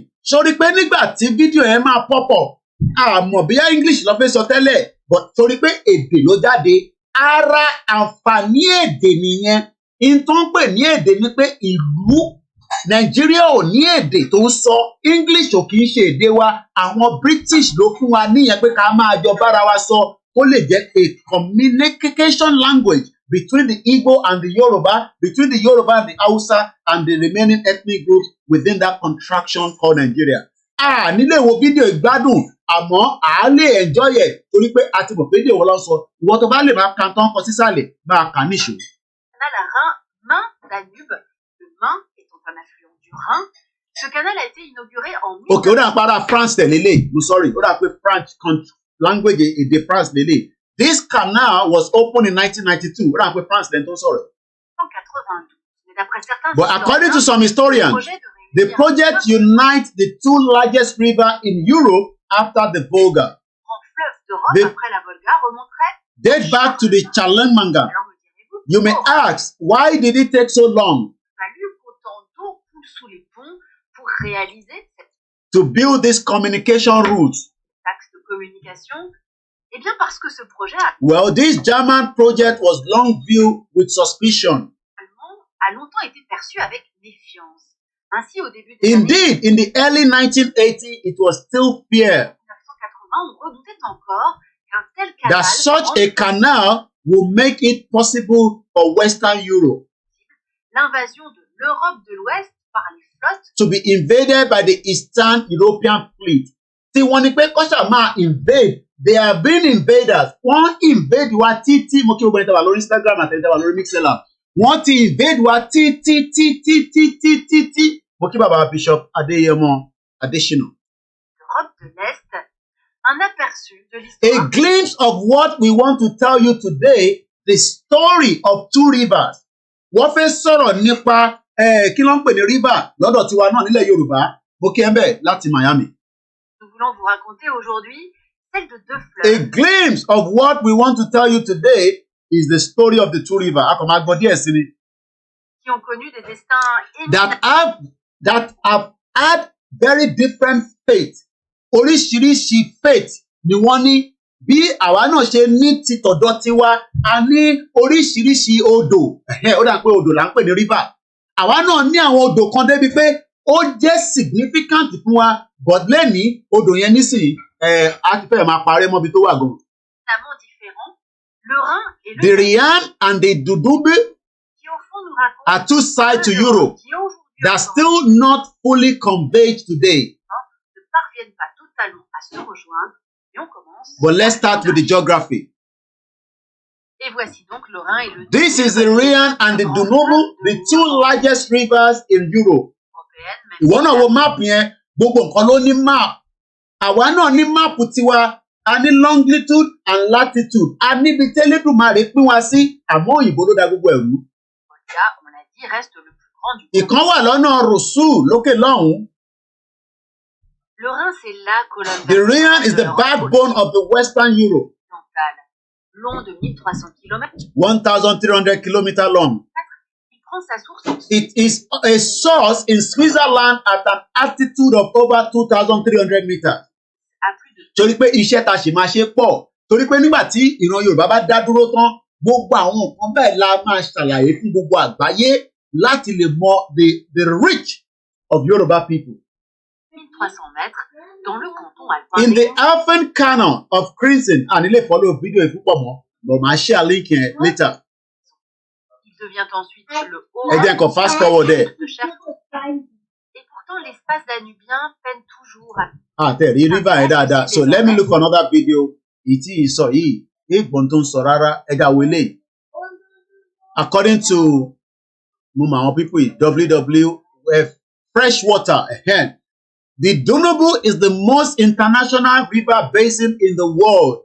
It provides drinking water for 20 million people and is home to unique species like the Asian sturgeon and the white pelican. Ẹ jẹ́ ká lọ wo tán pè ní Asian sturgeon yẹn torí pé kò ń ṣe gbogbo wa náà la mọ gbogbo àwọn kan kìíní. Kí ló ń pè ní Asian sturgeon? True sturgeons appear in the fossil record during the Upper Cretaceous, with amongst the oldest known remains being a partial skull. So image la máa fi mọ tán pè bẹ́ẹ̀. So tán pè bẹ́ẹ̀ nílé. So ó dàbí bí ẹja ni. Ìtàn pè ní sturgeon òun ló ń wò yìí. So at least we have an idea. Wọ́n tún sọ̀rọ̀ nípa white pelican. Kí ló ń pè ní white pelican? Ẹ jẹ́ ká lọ wo Google, ká lọ educate ara wa white pelican. So white pelican lélẹ́yìí, ó dàbí pé lè ó ṣì wà available. American white pelican, I'm sure pé ìtàwà l'America. The great white pelican, also known as the eastern white pelican, rosy pelican or white pelican, is a bird in the pelican family. Bird, ẹyẹ, so òlélẹ̀. So at least at you understand nǹkan tó mean. So now globally important wetland like the a ṣe ń sọ̀rọ̀ nípa Bulgaria, a tún máa padà sínú Bulgaria yẹn again. Kí ló dé ta fi ń sọ̀rọ̀ Bulgaria lẹ́nìí? Ìdí ni pé communication èmi àti Sky ó jẹ́ kí n mọ̀ pé arábìnrin tí mò ń bá sọ̀rọ̀ Bulgaria ló ti ń bá mi sọ̀rọ̀. Ó ní òun ẹni 800 a sọ̀rọ̀ a interact gan. Ó ní òun gba £800 equivalent owó ìlú wọn ní Bulgaria. Ó dẹ̀ jẹ́ kí n mọ̀ pé inú ilé lòun ti ń bá mi sọ̀rọ̀ nítorí pé òun bá mi sọ̀rọ̀ remotely ni. So bẹ́ẹ̀ mi ṣe pé nọ́mbà tí Sky ní ká máa pè ó gbé mi lọ sí Bulgaria. Kí ló dé tẹ́lẹ̀ yóò lè wá sí Nàìjíríà? Because Nigeria has not been set up for such ICT. Nigeria has 60% of youth, but lẹ́ni ẹ̀kọ́ rìn káàkiri bí ìgbóná. Kò ń ṣe fault yín is because we are in Nigeria. Ntí bàbá Awólọ́wọ̀ fẹ́ is not what is happening today in Yoruba land. Globally, important wetland like the Danube Delta and the Mura-Daravi Danube is protected area are found here. The latter comparable in terms of biodiversity to rainforest. However, over the past 150 years, the Danube Basin and its wetland have been much abused. The main threat to them are unsustainable flood management plan, navigation and hydropower. Moreover, digs, dams and dredging. Gbogbo dams tí wọ́n náà ṣe sí Nàìjíríà tó máa fún wa ní iná títí dé ní, all these dams are not working, and that is why Nigeria cannot get 24 hours electricity, because àwọn dams yẹn ò ṣiṣẹ́, and we have a lot of dams tó yẹ kí ó máa provide electricity fún wa ní Nigeria. List of the dams and reservoir in Nigeria. Dams and reservoirs in Nigeria are used for irrigation, water supply, hydroelectric power generation, or a combination of these. They are of particular importance in the northern part of Nigeria where there is a low rainfall. The Niger Dam project is a series of 3 dams and reservoirs built in the second half of the 20th century in Kwara, Niger, Kebbi State, northwestern Nigeria, on the Niger and Kaduna River. The first of the dams was built at Kanji in 1969, 9 years after independence, and almost, I believe this was probably going on even, yeah. You want to change it? Okay. You can also know that this was all happening just, and I don't want too much noise. And also too much of this was going on, I believe, during the the civil war, because as at the time can build the dam, what between Biafra and the federal government of Nigeria. It is a reservoir. Kaniji Lake support irrigation and the fishing project in the state in which it lies. On its western shore, Lake Kaniji National Park include the Bogu and the Zuguma Game Reserve as promoted tourism industry. Babairo, the dam and the hydroelectric power plant at Jeba, which is Aldotiwa near 103 kilometers, 64 miles from the Kanji Dam, were completed in 1984. And the dam at Shiroro Goji on the Kaduna River, west of Bida in Niger State, began operation in 1990. The study revealed that there are 323 large, medium, and small dams. The question is, láti lè jẹ́ kí ẹ máa ṣe ICT. Hydroelectricity or hydroelectric power is electricity generated from hydropower.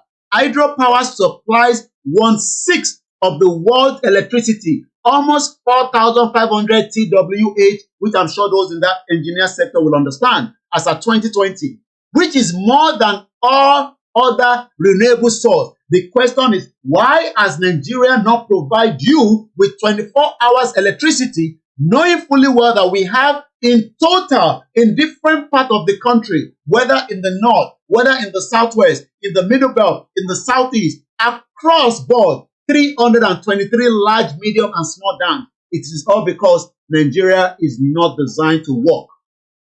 And it cannot work even if you talk and analyze about Nigeria, you'll just be wasting your bloody time. So let's just look at any other news update on the dams in Nigeria. So let's go back to Nigerian flood kills more than 600 people and displaced 1.3 million. This was when the flood happened around 2022, because there is no proper management of these beautiful things that should be making opportunity, because you cannot communicate just like I did with the Bulgarian customer service when you don't have 24 hours electricity. Because girl Timo Basoro, potential girl woman, because Batimo Instagram, she's married, Otilomo. And Timo Basoro in Bulgaria, she would not be able to communicate with me in UK if Bulgaria have not provided the standard infrastructure. Nigeria could have done the same thing, but your politicians are all born bastard. So let's talk about, transforming lives and livelihood. How the Watari Dam revitalization is enhancing food security and elevating. This was in Kano. So you can see that when we talk about each part of Nigeria as what is unique, the question is, why then do we need to be together?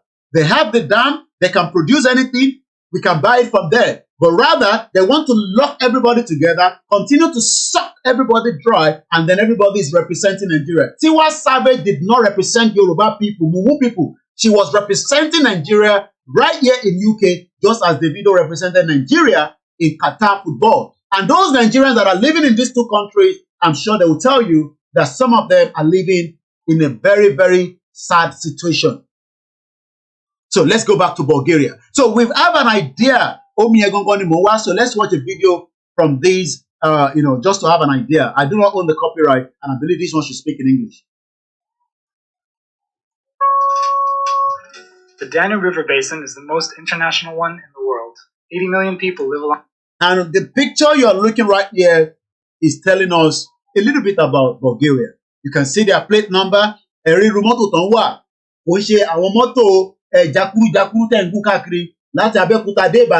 This stupid micro that people have abandoned in UK, they bring it to Nigeria. But only they not send micro.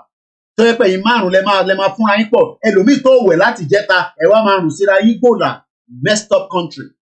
Along the Danube or its tributaries from the Black Forest in Germany. Sorry, track don't koja, just as the man showing, they may not see or not croydon long. To the Black Sea. The fate of the mighty Danube depends on its tributaries, small arms, and bars. The Semenyecha swamp in the Shturbats area of the Gornje Podunavlje Special Nature Reserve lies at the border of Serbia, Croatia, and Hungary. Swamps like this are home to hundreds of plant and animal species. Unfortunately, swamps need our help. This area consists of... What they're doing is, they talk about all these kind of things, but I'm sure you have an idea, what it is. So now let's just leave that. want a little Google it and find out more a little bit about this down, which we have just watched. Okay, Ejeka with the last one. This is coming. Now, this is a very powerful, communication network. WEON. They're doing very well. Very, very powerful. Operating from India. Whether it's privately owned or government, I don't know. But they are very, very powerful. Okay? Bẹ́ẹ̀ni, Mr. Yovo, wàwọ̀ micro yẹn, ẹlòmíì tó wẹ̀, àti tí à ń pìtẹ̀ rùn, àti tí sálẹ̀ rùn. Ẹlẹ́rọ ajókòó pẹ̀lú ẹlẹ́ja. Ọmọ school wà láàrin méjì. Then ẹni tó ń ta pàdágà. Wọ́n wá lòdì gbogbo ẹ̀. And everybody sit down there and you think that is the society. Everyone say, ṣèyí Tinubu ń ṣiṣẹ́. Mad people all over the place. Ẹ jẹ́ ká wo the last video. The river has now reached one of its lowest levels in the last century. And this is due to the severe drought across the continent. The Danube stretches from the Black Forest in southwestern Germany to the Black Sea in eastern Romania. And because of the extreme heat, water levels recently fell 5 feet in 3 weeks' time at a stretch near Budapest. Low water levels have created a hazard for local river transport and fishing on the river. Water levels are so low that ships need to wait anchored upstream and downstream from the port and then travel one at a time through the last available ferry.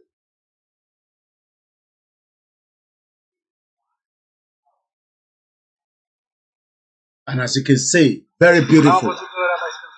Torí pé dè ló ń sọ, torí pé dèrò fìlà tèmi náà ti máa ń dé, kò mean anything. Kò mean pé military nẹ́ni yìí, ó kàn like a military camouflage ni. But ní Nigeria, because Nigeria is not designed to favor Nigerians, whether you hate it or not, everybody is just deceiving themselves. Packaging, only packaging ni gbogbo yín wà lọ́hùn. I have never seen the Danube level so low like this year. It's very low. I was. Torí pé ó ń sọ èdè, wọ́n translate ẹ̀ because kò gbọ́ English, tó fẹ́ fi English ṣe. Bó ṣe jẹ́ káwa náà máa operate nìyẹn. Bó ṣe jẹ́ kí àwa náà wà nìyẹn. But àwọn colonial masters, àwọn ló destroyed that part of Yoruba land in the 1900s. And it was low, but not like this. The drought is so severe even in Europe and in the US, it is bad. Drought due to lots of heat and no rain at all.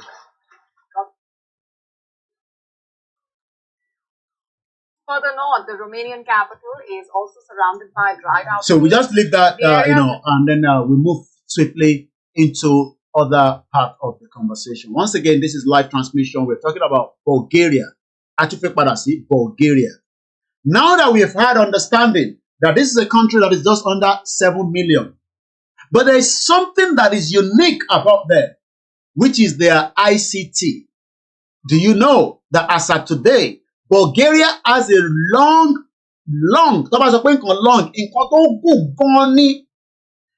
rich tradition. Kí ni meaning tradition? Ẹ jẹ́ ká lọ wo meaning tradition. Ṣé àwa náà lè export ìṣẹ̀ṣe wa láti máa fún wa ní trillions of dollars? Olúkálùkù ló ní tradition tiẹ̀.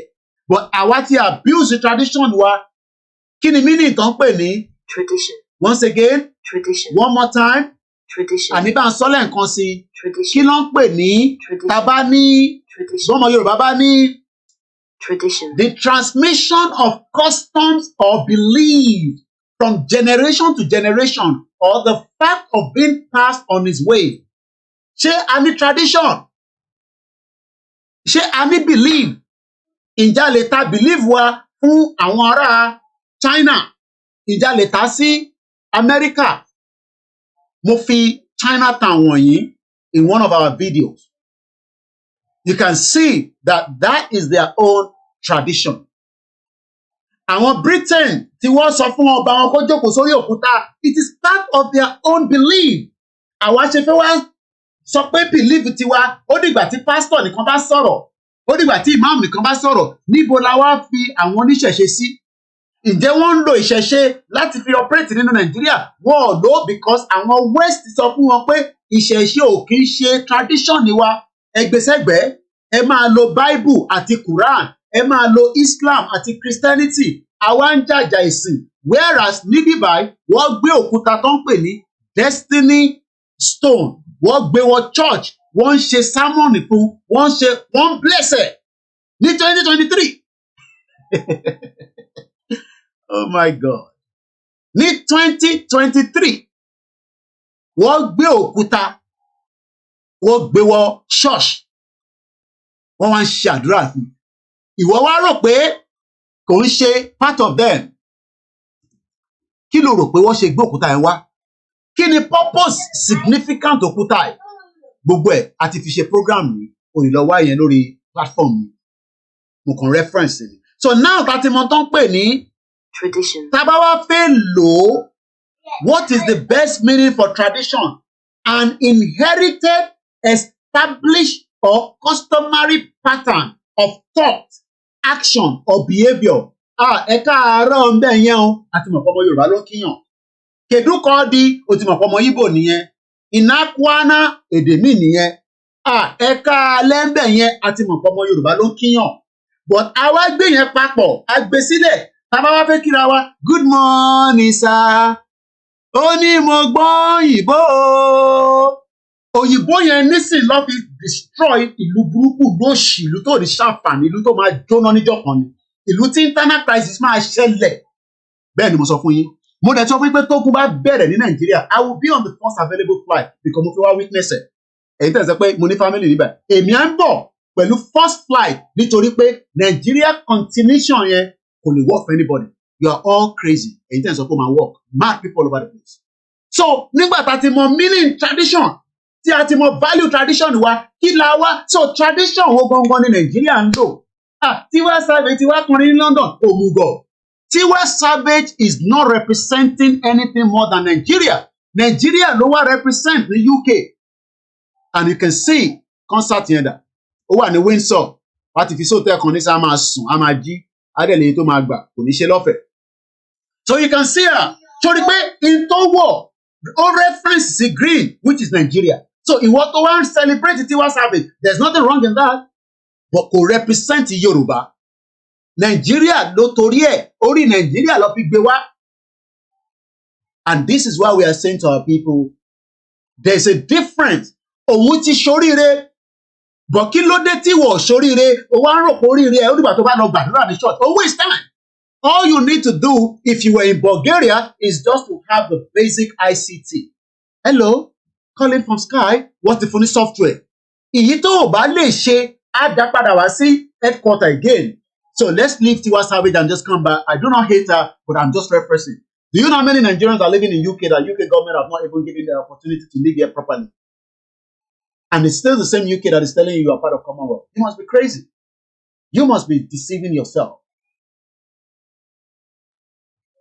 okay I was there in the river when I went to Romania okay all right so bí ṣe ń sọ lọ ẹ jẹ́ ká wá padà sí the main bulk of the communication kí ló ń pè ní ICT tá a bá sọ pé ICT information and communication technology ICT kò ń ṣe ITT thank you Abiola o ICT ṣé n tó le láti kọ́ ni ṣé n tó difficult ni gbogbo bẹ ṣe ń bá mi sọ̀rọ̀ táwọn wúra wáyé is under ICT ó wá kó bá ṣe fẹ́ mẹ́kẹ̀ tó máa di owó fún wa ìyẹn ni YouTube ṣe ń sanwó fáwọn kan táwọn kan ní owó YouTube lọ́kàn gbà owó òmùgọ̀ àwọn tó ń jẹ owó YouTube lọ́wọ́ àwọn tó ní 13 million followers àwọn tó ní 40 million followers àwọn yẹn gangan ló mẹ́kẹ̀ owó but ICT is an umbrella term that includes any communication device encompassing radio, television, cell phone, computer and network hardware, satellite system, and so on. Signal mi ò ṣiṣẹ́ wá sínú ilé is a satellite signal, is a satellite issue. So ó ti di pé engineer gbọ́dọ̀ jáde láti wá rectify kí ló dé tí satellite tó restore síta tí kò píkì the main satellite tó wà nínú space. Because ìdí tí gbogbo kìnìún ẹ̀ ṣe ń ṣiṣẹ́ ni pé there is what they call the space tí wọ́n ti shoot satellite lọ sókè tí satellite tòkè bá ní problem àwọn máa ti deal pẹ̀lú yẹn àbí kọ́ ti bring it down kọ́ lu another satellite tó o bá dẹ̀ mọ̀ tó ń pè ní satellite tí gbogbo kìnìún fi ń ṣiṣẹ́ tó fi ń gbọ́ mi lẹ́nìí nǹkan ń pè ní satellite lélẹ̀ maybe you might not even understand but let's just show you tó bá sọ pé satellite so when we talk about satellite or artificial satellite is an object intentionally placed into the orbit in outer space. Satellites have a varieties of users, including communication relay, weather forecasting, navigation, broadcasting, scientific research. A lè send the satellite lọ sókè tó máa jẹ́ satellite ti Yorùbá nation ká máa fi ṣe gbogbo ibi tí Fúlàní lórí burúkú fẹ́ gbà kọjá. Kó tó wọlé la máa ti bọ́ǹbù ọmọ bẹ́ẹ̀. But today, everybody is living in denial. Satellite tí kò communicate pẹ̀lú signal tèmi, òun ló fa conversation tèmi. Tí a fi mọ̀ pé sky tí mò ń bá sọ̀rọ̀, Bulgaria lẹ́ni yẹn wà. Tí Nàìjíríà bá jẹ́ ìlú tó ń ṣiṣẹ́, kí ló dé tí àwọn British company ò ṣe máa lo Nàìjíríà tí wọ́n mọ̀ pé a wà up to the standard tí kò ń ṣe pé òṣèlú máa lọ charge fóònù ẹ̀. Ṣé ìwọ tí mo fẹ́ bá sọ̀rọ̀ tó níná? Ṣé ìwọ tí wọ́n ti provide the basic necessity of ICT? When you can see that the reason why Nigeria will never work. So this, in case Obama tán pè ní satellite, wọ́n máa ń jù lọ sókè ni. So tó bá ti wá dókè, ó níṣẹ́, wọ́n program ẹ̀ for different things. Ìmí wà weather forecast, ìmí wà fún research, ìmí wà láti fi monitor àwọn terrorists. But the federal government of Nigeria will not invest in this because àwọn ò fẹ́ jẹ́ kí ẹ ní làákàyè. They are literally holding you back. Wọ́n hold ayé yín padà sẹ́yìn. Àwọn olóṣèlú dẹ̀ mọ̀ pé gbogbo kìíní ló yẹ kó ṣiṣẹ́. So let's look at one of the news headline. UK needs satellite will see the earth day and night. The antenna looks up a bit like an umbrella. Ẹ jẹ́ ká gbọ́n tí Mr. Jonathan Amos, a BBC science correspondent, sọ. Two British companies are to fly an innovative.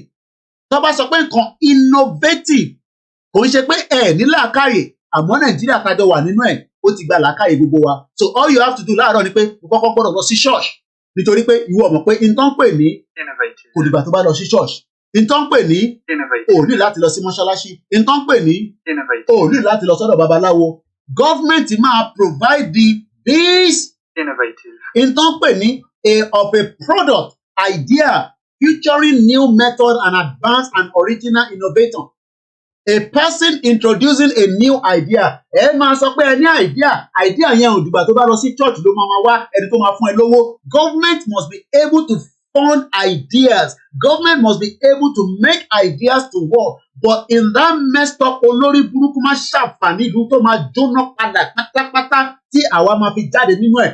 Conflict máa wà láàárín wọn tí ọ̀rọ̀ tiwa máa fi jáde. Ó ń bọ̀, ó kù díẹ̀ ni. Ẹ wá lọ ń gbowó lápò. O fẹ́ máa lọ fi máa ra oúnjẹ tó máa tà. When inflation ti wà, àwọn tí ò dẹ́ ń tán jẹ fún ní post garage, àwọn tó máa jẹ nísàlẹ̀ pọ̀ sí ní sanwó fún ẹ. O lọ ń gbowó lápò, o fi lọ ra ọ̀kadà ní 2023, o wá ní o ti arrive. O wá ń ṣe yahoo, o wá rò pé ní ìta àwa náà nísìnyí tó kó approve owó kọ̀ọ̀kan lórí káàdì mi, a tún sọ pé kí n approve ẹ̀ láti inú apps. Ìwọ máa wá yahoo, àwa náà ń ṣe innovation láti fi block ìwọ lórí burúkú ọmọ àlè Yorùbá tó nípa àní lọ. Nítorí pé o fẹ́ máa ṣe yahoo, o fẹ́ di hush puppy, o fẹ́ ra BMW. If the country is working, you will be able to make all this money. But Nigeria is not working. That àní ẹ máa jẹra yín lẹ́sẹ̀ ni. You will continue to kill each other until everybody will understand what we are discussing. So let's read a little bit from this again. Two British companies are to fly an innovative, a low-cost radar satellite, part of which will be knit or a knitting machine. They are called the CAPSA. The mission will launch next year and could help fill a gap in the Britain spying capacity. Britain spying capacity. So all possible pé idea yìí nísìn àwọn ló máa gbé jáde, but government máa buy into that idea, àwọn MI5 máa wá rà mọ́ wọn lọ́wọ́, and then they becomes àwọn èèyàn dolówó. Ìwọ wá rò pé ó dìgbà tí èèyàn bá gbé ẹ̀jẹ̀ kalẹ̀ tó gé orí èèyàn tó wá mu ẹ̀jẹ̀ ló máa di olówó ọmọ àlè. Ó wá ń gbé babaláwo káàkiri ó fẹ́ di olówó. No, country ló máa sọ ẹ́ di olówó, country ló máa create the enabling environment. That is what Baba Olowo wants, but àwọn olùsìmá ṣàǹfààní gbogbo àwọn olórí burúkú. Àtọ́kùnrin gbogbo àwọn politicians in, they are holding your bondage and you will all cry. The satellite will use radar technology to see through the cloud. Tó o bá mọ tó ń pè ní cloud, lọ wo àwọn fídíò mi. Ó rà pé èèyàn kan sẹ́ndì ìkan náà fídíò mi sí mi. Let me see if I can quickly show you when I go to my history. Send it. This is one of my videos. Tó o bá travel rí láyé ẹ nísìnyí. Tó o bá travel rí láyé ẹ bó ṣe lérelé. Nítorí wo ẹ̀ tó ti rí.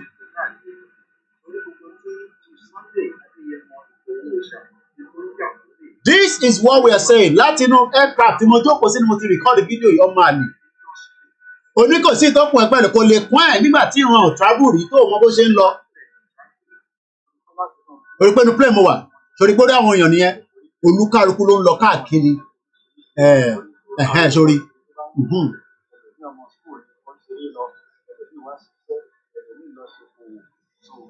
Sórí náà, sórí sálẹ̀, sórí view yẹn. Development nìyẹn. Now báwo ló ṣe máa wá multiply A plus A wọ́n máa send the satellite lọ sókè. Báwo ni communication ṣe máa ṣiṣẹ́ ní gbogbo ibi tí mo fi wọ̀nyí satellite gbọ́dọ̀ wà lókè. Satellite yẹn ló máa wá communicate pé ẹni tó fẹ́ wá sí ìlú wa o safety máa wà fún. Mo kí ṣáma ẹ ṣì wà lórí ìjókòó mẹ́rin. Is he there? He's there. Oh, he's gone. Tell him to slow it. It's too loud a little bit. So just to go further, just a little bit, not to slow it, I don't tell him to. The Ukraine conflict has shown the value of such systems, which have been used to monitor Russian position. But Britain is the only permanent member of the United Nations Security Council without its own. The two UK companies, Soris Satellite Technology Limited and the Oxford Space System, believe they can provide a similar homegrown capability. They will start building their spacecraft this year with kini, with government support. Ìwọ ló ń gba owó lápò tó yẹ kí government máa fún ẹ ní loan láti fi run the business. Ó wá wá àwọn tó máa sanwó lápò yẹn láti abroad. You are mad. Orí ò pé rárá. O ti mu bánà. O ló ń gba owó lápò tí government ò regularize pé percentage tó ní kẹ́ máa san yẹn o lè make it láti san padà. Do you know the inflation in Nigeria today? Àní ẹ máa sunkún ni mo sọ fún yín. Ìwọ má sọ àmì o, but ẹ máa sunkún. Gbogbo ẹni mo wá jọjọ́ kò sí ìdáwà náà ẹ̀. You think we are joking? Ẹ fi pé akàn wá ń pariwo à ń sọ̀rọ̀. Ẹ fi pé àní time, àníṣẹ́. We are useless people on the social media. Ẹ sunkún ẹ sun ẹ̀jẹ̀. Owó nǹkan tó kọ sí bíbá. UK government ló fún wọn ní support. Òun ló kọ sí bíbá. They will start to build their spacecraft this year with government support. Kí ló tí wọ́n ní idea tí government to support ẹ? Olórí burúkú Ṣèyí Tinubu tó wá ra lé tí mò ń sọ fún yín kó ra lé síbí. Àwọn kan ní shut up ọ̀dẹ̀. He's a city boy. Ṣé kò lówó ni? Ó lówó náà ni. Tó monopolize advertisement ní Nàìjíríà. Bí àṣà tí Máyégún sọ ní àná tí mò ń gbọ́. Kó fún wa ní kó declare tax kìíní ẹ̀ ká lè mọ̀ pé over company yẹn value lóòótọ́. Kí ló dé tó fi rà á ní backdoor tí kò wá rà gangan ní direct nítorí pé kò bẹ́yẹ. Ẹ pé lẹ́yìn náà ẹ sọ pé bó ṣe bọ́ọ̀dẹ̀. Ìwọ máa bú àwa tá a wà níbí. Ìyá máa jẹ́ kú ni. Let's watch the video.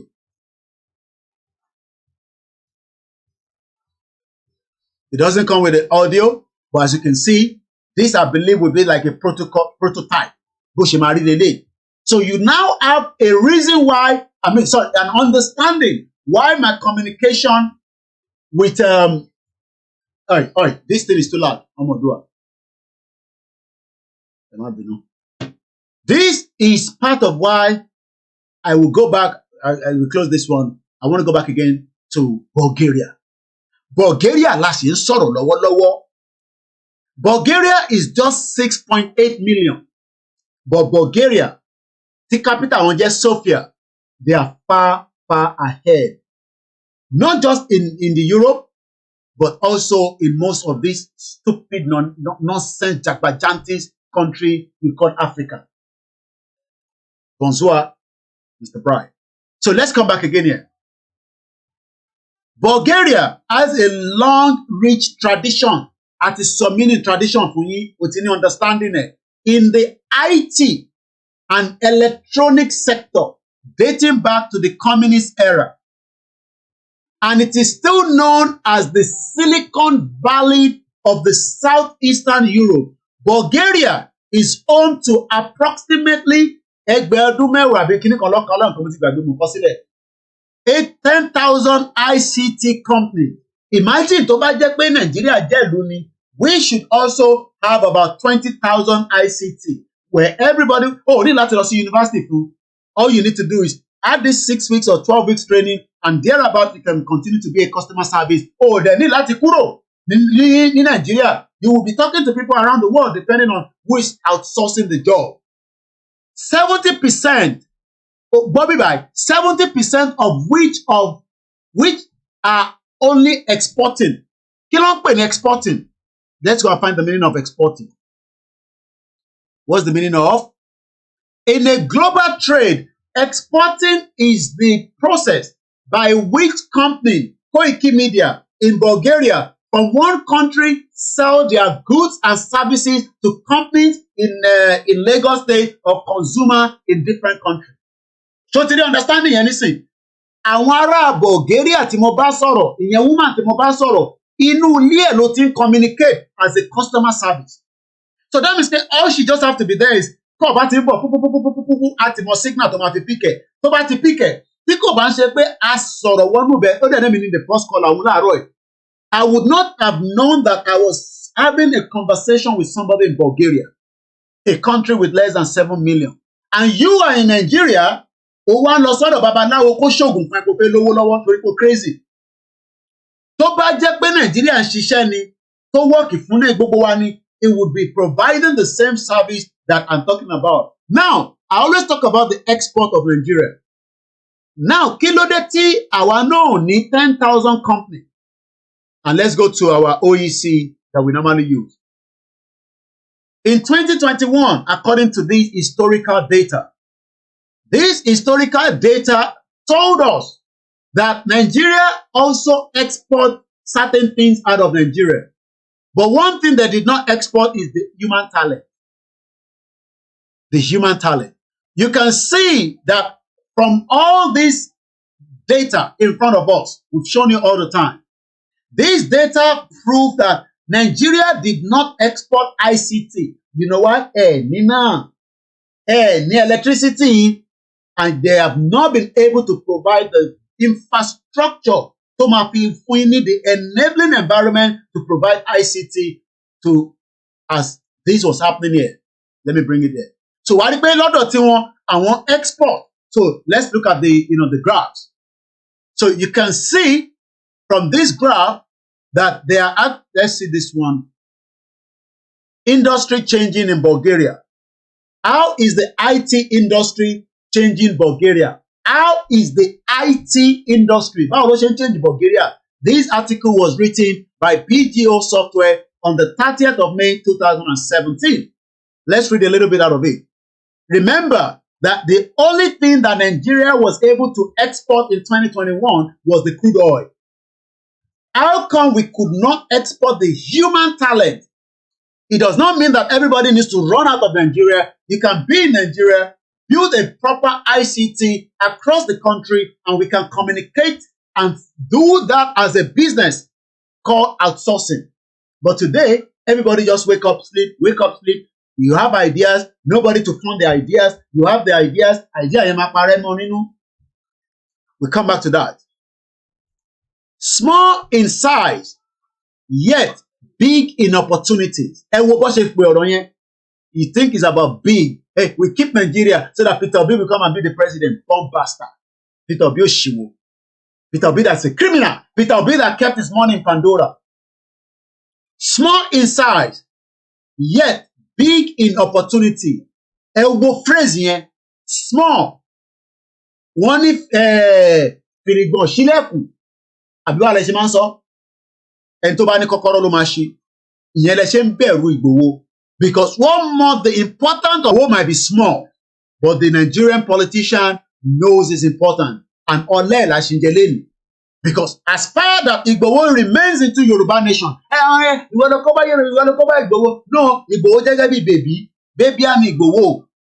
Kò mọ̀ tún sósì, kò mọ̀ right and wrong, kò mọ̀ pé yà ń jẹ́, èmi ní ṣe máa sọ fún Igboho pé Igboho ẹ̀já àjọ lọ sí ní Yoruba nation o, ní right láti sọ fún àwọn ọmọ Yorùbá pé ìṣe mọ́ o, fi pé Igboho kò ní làákàyè.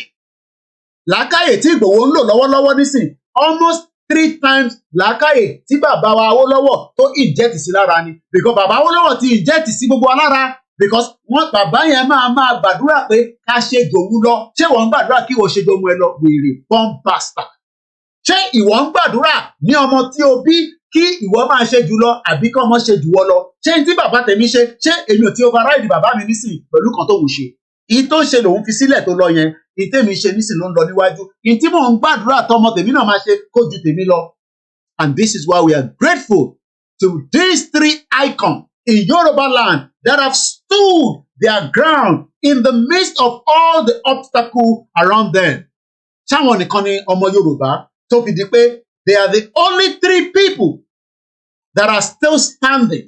Awólọ́wọ̀ ti kú kọ́lọ̀ fún ọ̀run kẹ́, but the two that are still with us are saying that the Yoruba people should be small but big outside. And then Tiwa Savage Tiwa kọrin. How does that Tiwa Savage coming to London to speak and sing have impact on my own life in UK? Mad people all over the place. Báwo lọ̀rọ̀ Tiwa Savage ṣe fẹ́ ní impact fún ẹni tí wọ́n ti fún níwèé when the British know that without a paper in this country, oh, lè ṣe anything. And if you do not know, let me give you. Láàárọ̀ yìí, I was just looking at jobs. Mo sọ fún yín pé ìyàwó èrè Dagboru yẹn tó kàn sọ fún yín pé iṣẹ́ wà fún yín kẹ́ lọ máa fíìlì kankan nínú ìrètí ọ̀dọ́. You must be crazy. You must be out of your sense to even think that this woman is giving you anything that you would think that is going to help you. Ẹ wo difference yìí, Dagboru woman, ìyá olè. Ẹ wo tóun ní kí wọ́n lọ provide fún yín. Ó pè ní ìrètíọ̀dọ́yorùbá.org. Ẹ wá compare sí ilé-iṣẹ́ tí èmi lọ register tí mo níwọ̀n wá ṣe bẹ́ẹ̀ ní mò níṣẹ́ ló bá jẹ́ ìyá àṣà wáṣẹ́ mad people all over the place. Tí bá fẹ́ ṣiṣẹ́ láàárọ̀ yìí nísìnyí ibi tí máa lọ wọ́n ń pè ní compass/career.co.uk. Oríṣiríṣi iṣẹ́ ló ti wà nínú ẹ̀. Èyí tó ṣe post ní 3 days, èyí tó post ní 8 days. Ó wá depend on àdúgbò wo ló fẹ́ wáṣẹ́ yẹn sí.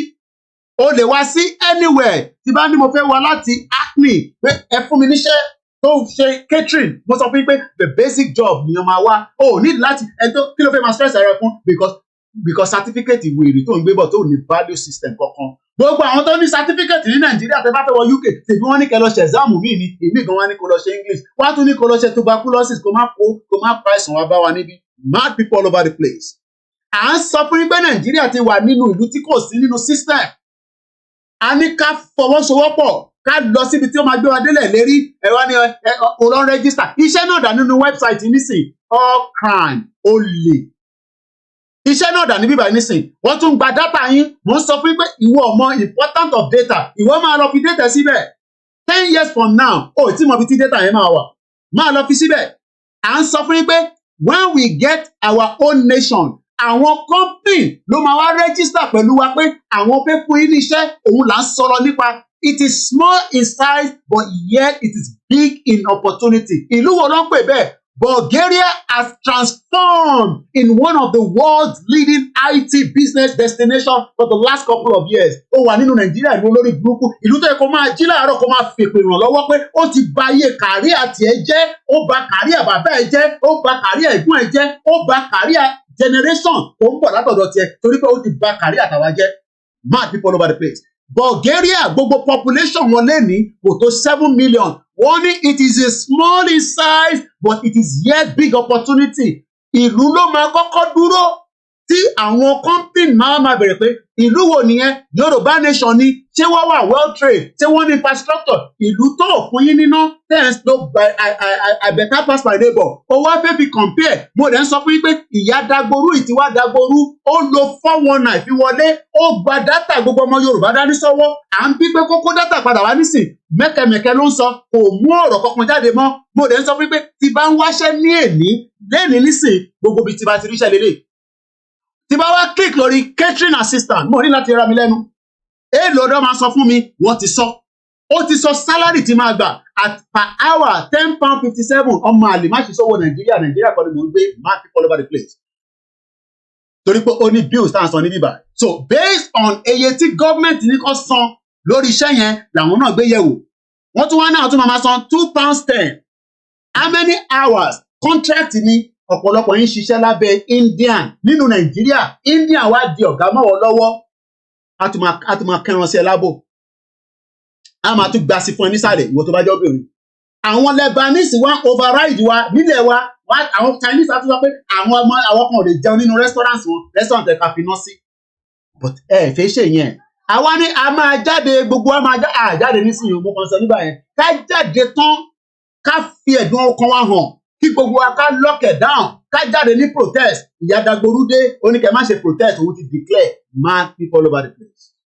tó bá wá fẹ́ ṣiṣẹ́ yẹn wọ́n máa wá sọ fún ẹ àǹfààní tí wọ́n máa gbà níbi iṣẹ́ àti àǹfààní táwọn náà ní lọ́wọ́ ẹ túgé wọn ni o lè fẹ́ ṣiṣẹ́ nísìn kó má mọ kí ni reason. This is a job website kó compare sí ti Dagboru olórí burúkú tó dé tí kò ní value kankan tá à ń sọ pé kẹ́ ṣe sùúrù. tá a bá débi tá à ń lọ it is going to be small in size but it's going to be the big opportunity. Bulgaria ló ń pè bẹ́ẹ̀ à ń padà bọ̀ lórí article yìí. So now tí bá fẹ́ ṣiṣẹ́ nísìn torí ẹ ti ní mo níṣẹ́ catering assistant number 1 position ó ti sọ closing date pé tó bá ti di on the 10th iṣẹ́ yẹn máa close. Job category customer service and frontline business sector medi-rest subsector àwọn wo ló fẹ́ fún yín níṣẹ́ nísìn ṣé MTN ìyá yẹn fẹ́ fún yín níṣẹ́ tó ẹ̀ ni ṣé àwọn wo company wo and this is what we are saying to our people àní kẹ́ ṣe sùúrù díẹ̀. Now ẹ jẹ́ ká go further. Ó ti sọ iye working hours púpọ̀ ní 0 contract lẹ́ ń lò ní Nàìjíríà 0 contract lẹ́ ń lò that's even if you have a job 37.5% ó ti sọ location tíṣẹ́ ẹ̀ máa wà ìtàn pè ní Barnet Hospital ó wá ń sọ pé in town ọmọ àkọ́kọ́ ìtí sọ tí wọ́n fẹ́ ṣe ó kọ́kọ́ sọ what we will give you in town àfẹ́ fún wọ catering assistant Barnet Hospital £10.57 per hour at 37.5 hours kò tí ì sí overtime níbẹ̀. Wọ́n tún wá ní plus £2.10 per hour for HCLA on the contracted hours. Mo mọ̀ tí HCLA yẹn mean àwọn tó wà nínú health sector máa mọ kòwú àwọn tí wà tó ṣiṣẹ́ lórí hospital club wọn ló ní olúkálùkù wọn ló ní grade owó tó ń gbà kọ́ lọ́n bá wà pẹ̀lú gbogbo yín. We ensure you are ẹgbẹ́ wọn tó sọ ó ní we will ensure báwọn máa make sure pé you are rewarded for your hard work. Are you rewarded for your hard work in Nigeria? Ìlú òṣì. Ìwọ tó ń pariwo Tiwa Savage is not representing you. Tiwa Savage is representing herself. Are you? We will ensure you are rewarded for your hard work. How many of you are hardworking? You are not lazy. Whether ọba mata wóró ẹgbẹ́ títì, but the question is there is no society that doesn't have its own hiccup. But Nigeria one is a criminal country that needs to be destroyed. And destroyed by doing this is to educate you and tell you that it is not about how big for nothing. Jagbajantis country. Máa lọ listen sáwọn dípọ̀ tó wà lórí social media. Máa listen sáwọn fake influencer tó máa deceive yín. Máa lọ listen sí kí nìyẹn jẹ́ ọ̀rẹ́ mi tó wá sórí studio náà Ṣòwòrẹ́ o revolution ní Ṣòwòrẹ́ wà fún Fẹlá Dúrótoyè. Ẹ jẹ́ ká máa ṣe sweet talk fún yín. Máa lọ listen sí Pastor Adé Farasi nínú church. Máa lọ listen sí Bàbá Jíò àbí Ìyá Àdúrà. Ẹ máa tanra yín níbẹ̀. You are all liars. You are wasting your time because the society is not yet built to make it work. Koiki ó máa work o. Kẹ́kọ̀ọ́ ṣe sùúrù díẹ̀ ní òmùgọ̀. You think it takes long? You think it takes long to build a society? It doesn't take long to build a society. You build the people. Nigeria did not build anybody. Everybody is just struggling left and right. So tí bá fẹ́ ṣiṣẹ́ yìí, just to move further quickly. Ó ti sọ iye tí máa gbà fún mi. Ó dẹ̀ wá ní àwọn náà máa wá reward ẹ o for your hard work. Wọ́n fẹ́ lazy person. Which is why we offer a contract ní. Akọ́ máa ṣiṣẹ́ mọ́ ni ó ní mọ́ ètò fẹ́ gbà. Kí ni mo máa lọ ọmọ ètò? Mo ti jókòó síbà nísìn, ọmọ ìyá bẹ́ẹ̀ ní hours. Tí mo jókòó Koiki kí ló ń béèrè owó fún? You ask for money all the time. Èmi ti ṣe 2 hours nísìn. Tí bá lọ ṣiṣẹ́ catering nísìn, £20 ní máa gbà. Ó tẹ̀ máa ju £20 lọ. Ẹ bá ń fi account mi síta fún ọ ní kankan. Wọ́n ní ń béèrè owó. Tí bá lọ ṣiṣẹ́ yìí nísìn, £10.57 kátẹ̀ mú lọ sí £11. Màá gba £22. Pẹ̀lú another £22, ó di 24, 26. So that means pé in tí mo value pé mo fẹ́ lọ ṣiṣẹ́ ní Barnet Hospital as a catering assistant ní wákàtí tí mo jókòó yìí nísìn, ó cost mi ní £26. So wá rò pé mo stupid. Ó rò pé mi dẹ́bẹ̀ tó níwèé ni. Nígbà kan ni mo níwèé, mo sì níwèé nísìn, okay? nígbà kan ni wọ́n fún mi níwèé but for now mo níwèé but mo fi time mi sílẹ̀ láti fi ṣe ẹ̀yin lọ́kàn pé Nàìjíríà ò kì í ṣe ìlú kò ṣe pé àti lọ wáṣẹ́ kọ́ ni. Now apart from that wọ́n tún wá ní àwọn oríṣiríṣi package ló wà o comprehensive package o lè ra food insurance nílùú yìí o lè ra third party o tún lè ra oríṣiríṣi tó bá ra full comprehensive ó yàtọ̀ sí third party ó dìgbà tí mọ́tò ẹ̀ bá break down ló máa understand pé àṣé ò bá ti ṣe full comprehensive ó wọ́n díẹ̀ síra wọn ni lọ́bẹ̀rẹ̀ lọ́wọ́ látà tó ń wa mọ́tò wàá understand. Exclusive travel discount on Mali. Koiki, why are you showing us your international when you are traveling all day? Oh, mọ̀ pé traveling is an experience. Bó bá ṣe ń travel ló máa nílò àkáyèsí. Wàá máa pàdé oríṣiríṣi èèyàn lórí flight. Wàá máa bèrè, where you going? Ẹlòmíì connect ni. Ẹlòmíì kàn fi sáré wọ UK for two. Oh, mọ̀ káwọn kan wọ UK for 2 days. I'm sure pé tí wàá sáré ní wọ́n máa fi dàárọ̀ lánìí sìn. Ó tún fly padà. Ẹ wá no represent Yorùbá. Orí gbogbo yín ti gbálẹ̀. Yorùbá ló wá represent. Only one for me exclusive travel discount with TUI and Expedia and Booking.com. Ó wá ráwọn òyìnbó tó ń travel all over the world. Nítorí pé èyí tó ń ṣiṣẹ́ lọ́spítù ó ní discount. Ó bá tẹ̀ jẹ́ £20 lọ́ba yọnu owó ẹ̀. Ààrẹ náà ni. Ó tún wá ní mo tún lè save owó ibẹ̀ lèmi láìkì jù. Torí pé màmá pé ṣeṣẹ́ tó máa fún mi ní opportunity so that ìyàwó mi tó bá ń lọ sí Tesco, Sainsbury's, Morrison á ní discount. Ìwọ tó ń ṣiṣẹ́ nínú Nàìjíríà. Kí ni opportunity tán fún ẹ? Kí ni package ẹ? Àfi pé o tún máa lọ máa yí result. O ò fẹ́ kúrò níbẹ̀. O ò tún fẹ́ jẹ́ kí yóò tún mi wá ṣiṣẹ́ ní Aláwùsá. O wá lọ ń ṣoògùn. Ìyàwó èrè nítorí orí desk tó jókòó sí ẹ gbogbo fáìlì tó ń kọjá ló ń gba £1,000 lórí ẹ̀. Ó dẹ̀ lè yẹ fáìlì tó gbọ́dọ̀ kọjá in a week. Tí fáìlì bíi 5,000 bá kọjá téèyàn ń gba £1,000. O mọ̀ pé ní ẹ máa tètè kọ́lé. Ẹ wá ní pé nǹkan kan wọnú ilé ẹ̀ ó jóná kò ní jóná. O mọ̀ owó tó ń gbà yẹn owó ẹ̀gún ni. Ọ̀pọ̀lọpọ̀ yín ẹlòmíì ó ti jalè nínú sáfìsì o. A wá lọ sí chọ́ọ̀chì níjọ́ Sunday a lọ máa ṣàdúrà. A lọ sí mọ́ṣáláṣí níjọ́ Friday. A lọ sọ́dọ̀ àwọn oníṣẹ̀ṣe. Ẹ rò pé Ọlọ́run yẹn stupid. You are all crazy. Ẹ ti ya wèrè. Ẹ máa lọ sí ṣọ́ọ̀ṣì àti mọ́ṣáláṣí kẹ́ lọ máa wá àforíjì. Ò ń ṣe jàǹbá níbi passport office. Ò ń gba owó rìbá. Ò ń gba owó ní airport. Ó wá rò pé Ọlọ́run stupid. Ẹ wá ní kí Ọlọ́run bless Nàìjíríà. Ọlọ́run yẹn ẹ rò pé Ọlọ́run ọ̀dẹ̀ lọ́lọ́run. Ọ̀dẹ̀ kọ́ lọ́lọ́run. Ẹ̀yin ni ọ̀dẹ̀ nítorí pé Ọlọ́run ò kì í ṣe ọ̀dẹ̀. Ó láwọ́ bá ó wo gbogbo abáyé orí tó bá yá olúkálukú ẹ lọ yanjú ara yín. So let's leave this. So benefit tó tún wà ní pé mo lè discount wà tó bá lọ ṣe shopping ní Tesco. O tún lè ní 44% off nínú láìkì sinimá. Sọ̀rọ̀ tó bá láìkì sinimá akọ̀lọ̀ ọmọ òfin fíìmù ni regular emails filled with best discount and save. Iṣẹ́ lélẹ́yìí o. So ẹ wá béèrè ní sí pé ẹni tó ní mọ̀ ń béèrè owó lórí social media kí ni benefit ẹ̀fẹ́fẹ́ mi nísìn? Èmi jókòó níbi ìwà nísìn kí ni benefit? À ń pariwo gbogbogbogbogbogbogbogbogbogbogbò lójoojúmọ́ gbogbo mídíà ń jáde àwọn ẹ̀wá ní ẹ̀dáwó ẹ̀wá nítorí pé support ìyá Dagboru ẹ̀wá ebi torí pé ìdá ń ṣe ní benefit tá à ń fẹ́ yìí ní lára wa lẹ́yìn náà ṣe support wa náà tó bá dẹ̀ náà support wa mọ́ àǹdẹ̀ ṣe ilé ayé ti wá parẹ́ ni. A ní ẹ̀ ń béèrè owó ẹ máa ṣe kíni mo sọ fún ìpele máa gbàṣẹ́ gbogbo yín especially èyí tí ẹ wá ń sọ gbogbo nọ́sẹ̀nsì yẹn ẹ̀ ń sọ sí Lady K ẹ̀ ń sọ sí gbogbo wa ẹ̀ ń sọ sí Ọmọlúkà orí yín ti gbálẹ̀. Bẹ́ẹ̀ni ìyàwó Kẹ́mi Bello mo rí tẹ̀ ń dígídígí ẹ̀ pè mí dání ijó yìí máa lágbára kẹ̀ mọ́ wò ìyá ìmú ní mọ́mí mi ló ń búgì báyìí mo rí yín lórí Facebook account tẹ̀ ń búgì bẹ́ẹ̀ni ọ̀rọ̀pọ̀ ọ̀dẹ̀ lọ́lọ́run ni our God doesn't sleep gbogbo ilẹ̀ máa jẹgba ọmọ Yorùbá tó ń ṣe evil nínú Nàìjíríà against ọmọ Yorùbá ẹ máa jẹgba bẹ́ẹ̀mi náà bá ṣe evil against ọmọ Yorùbá èmi náà máa jẹgba àwọn kan ní iye máa ṣépè fún rẹ mọ́ ẹ fi yẹn sílẹ̀ mo fẹ́ jẹ́ kọ́ lè mọ̀ pé sẹ́ ìtawà gbé dání yàtọ̀ sí táwọn gbé dání ṣèbẹ́ntẹ́yẹ tó bá ṣe ibi ní ibi rẹ̀ pé máa wá gbàdà wá bá àmọ́ mi wá kàn tẹ̀ ń láìkì kó ìkìyè máa sọ yẹn àwọn láìkì rárá ẹ fi yẹn sílẹ̀ mọ́ mi ẹ má wọrí. So now wọ́n ti sọ benefit tí wọ́n máa táwọn máa fún ẹ o wọ́n wá sọ pé what you will be doing ìwọ́dà wá gbọ́ o kò ń ṣọ̀fẹ́ o iṣẹ́ ìyàn ṣiṣẹ́ ní London ìyàn ṣiṣẹ́ labroad ni lọ bèèrè lọ́wọ́ àwọn wàlákà lọ bèèrè lọ́wọ́ àwọn sisters wa tó ń ṣe care lọ bèèrè lọ́wọ́ àwọn aunties wa tó ń wa mọ́tò lọ bèèrè lọ́wọ́ ẹni tó ń ṣe cleaner lọ bèèrè lọ́wọ́ ẹni tó wà ní corporate of ó dẹ̀ tó ń ṣe iṣẹ́ tiẹ̀ lọ sí dustbin nísìn lọ sí peckham nísìn àwọn tó ń ro àmàlà wà níbẹ̀ iṣẹ́ ló ń ṣe ó wá jẹ́ àmàlà tó ń fi sanwó wá dẹ́ kó gbóná sí ẹ lára ní London lọ́sẹ̀ tó fà kó àwọn tó ń ṣiṣẹ́ níbẹ̀. Are you looking for a new challenge or a rewarding job where you will have the opportunity to make a real difference? Real difference, that's what they're asking for. would you like to contribute to the greater good of healthcare field? Because only then in healthcare, a hospital kan ta show, hospital kan ní Ogun State, toilet that gbogbo hospital le ko da wo tó bá gbé tó bá lọ síbẹ̀. Bulgaria la ṣe ń sọ̀rọ̀ ẹ̀. Mo kàn tún mú wá fún yín pé just to understand that tá bá gbé Yorùbá country, gbogbo eléyìí kọ́ la máa set up.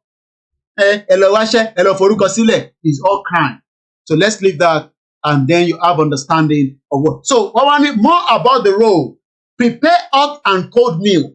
Lay out food and counter display. Ensure all food is stored safely. Listen, okay, who are you? Awareness of food and hygiene. Passionate about customer care. Able to work under pressure. Confident working. It does not matter if you have never worked.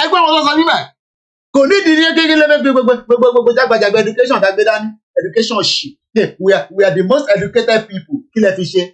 All your education in Nigeria, we are Nigerians are the most educated. We are the most educated. What have you done with it? What is the benefit of it? When this country called Bulgaria, it is small in size, but it is yet big in opportunity. Once again, a very good afternoon and welcome to the live transmission. This is Koikimedia. As we are asking, what do you know about Bulgaria? What do you know about Bulgaria? Bulgaria is home to approximately 10,000, not 1,000, no, not 2,000, no, not 3,000, 10,000 companies that are dealing with ICT. That means that you are a bomb bastard. Anything mo bá sọ̀rọ̀ tó jẹ́ Sky customer service ló jẹ́ kí n mọ̀ pé Bulgaria ló ti bá mi sọ̀rọ̀. Mo kí gbogbo ẹni tí yàrá GR1 ṣe gan ni mà. So why are we saying to this our people? Because hey, Tinubu says he's going to provide job for you. Àgbàdo, Abi, we're all here. We will be here. We will remind you. Every one of you go and print the manifesto of what this APC told you that they're going to provide. Because the one that Buhari told you, he did not fulfill it. So now, this position, the most important aspect of this job is it does not matter whether you have worked as a general assistant before. They don't need that. All they need is, are you passionate? Are you okay? Are you able to work under pressure? So how does that matter if I go to university in London? Mad people. I want to like that university. I want to see university in Ilefe. Every regular French listen. Hardly some of them are working in the bank, maximum. This is a good project, but only little limit. That is why Nigerians are working in the healthcare sector, because that is the only sector. Some of them are, they are doing a lot of training, but almost the sector here, they can penetrate into that sector without too much hiccup. That is why we have food inside cleaning. Cleaning, we are the one doing a lot of cleaning job. LOC on London Underground is a job, but you will see our economy cleaning, ati catering, ati healthcare, because this sector later on,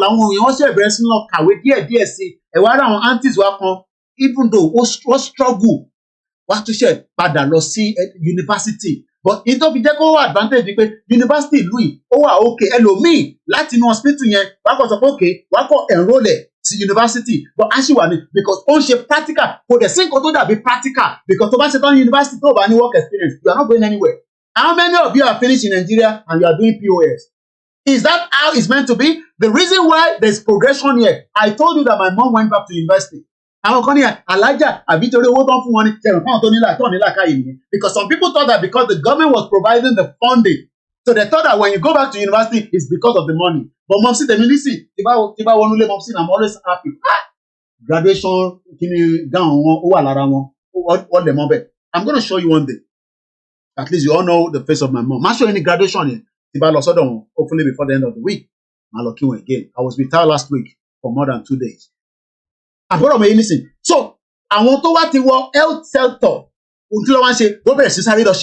A lot of upgrade. So from anything from a basic, actually Nigerians putting the midwife, putting control floor, putting control this, because what to upgrade. It's go easy, but what try enabling environment.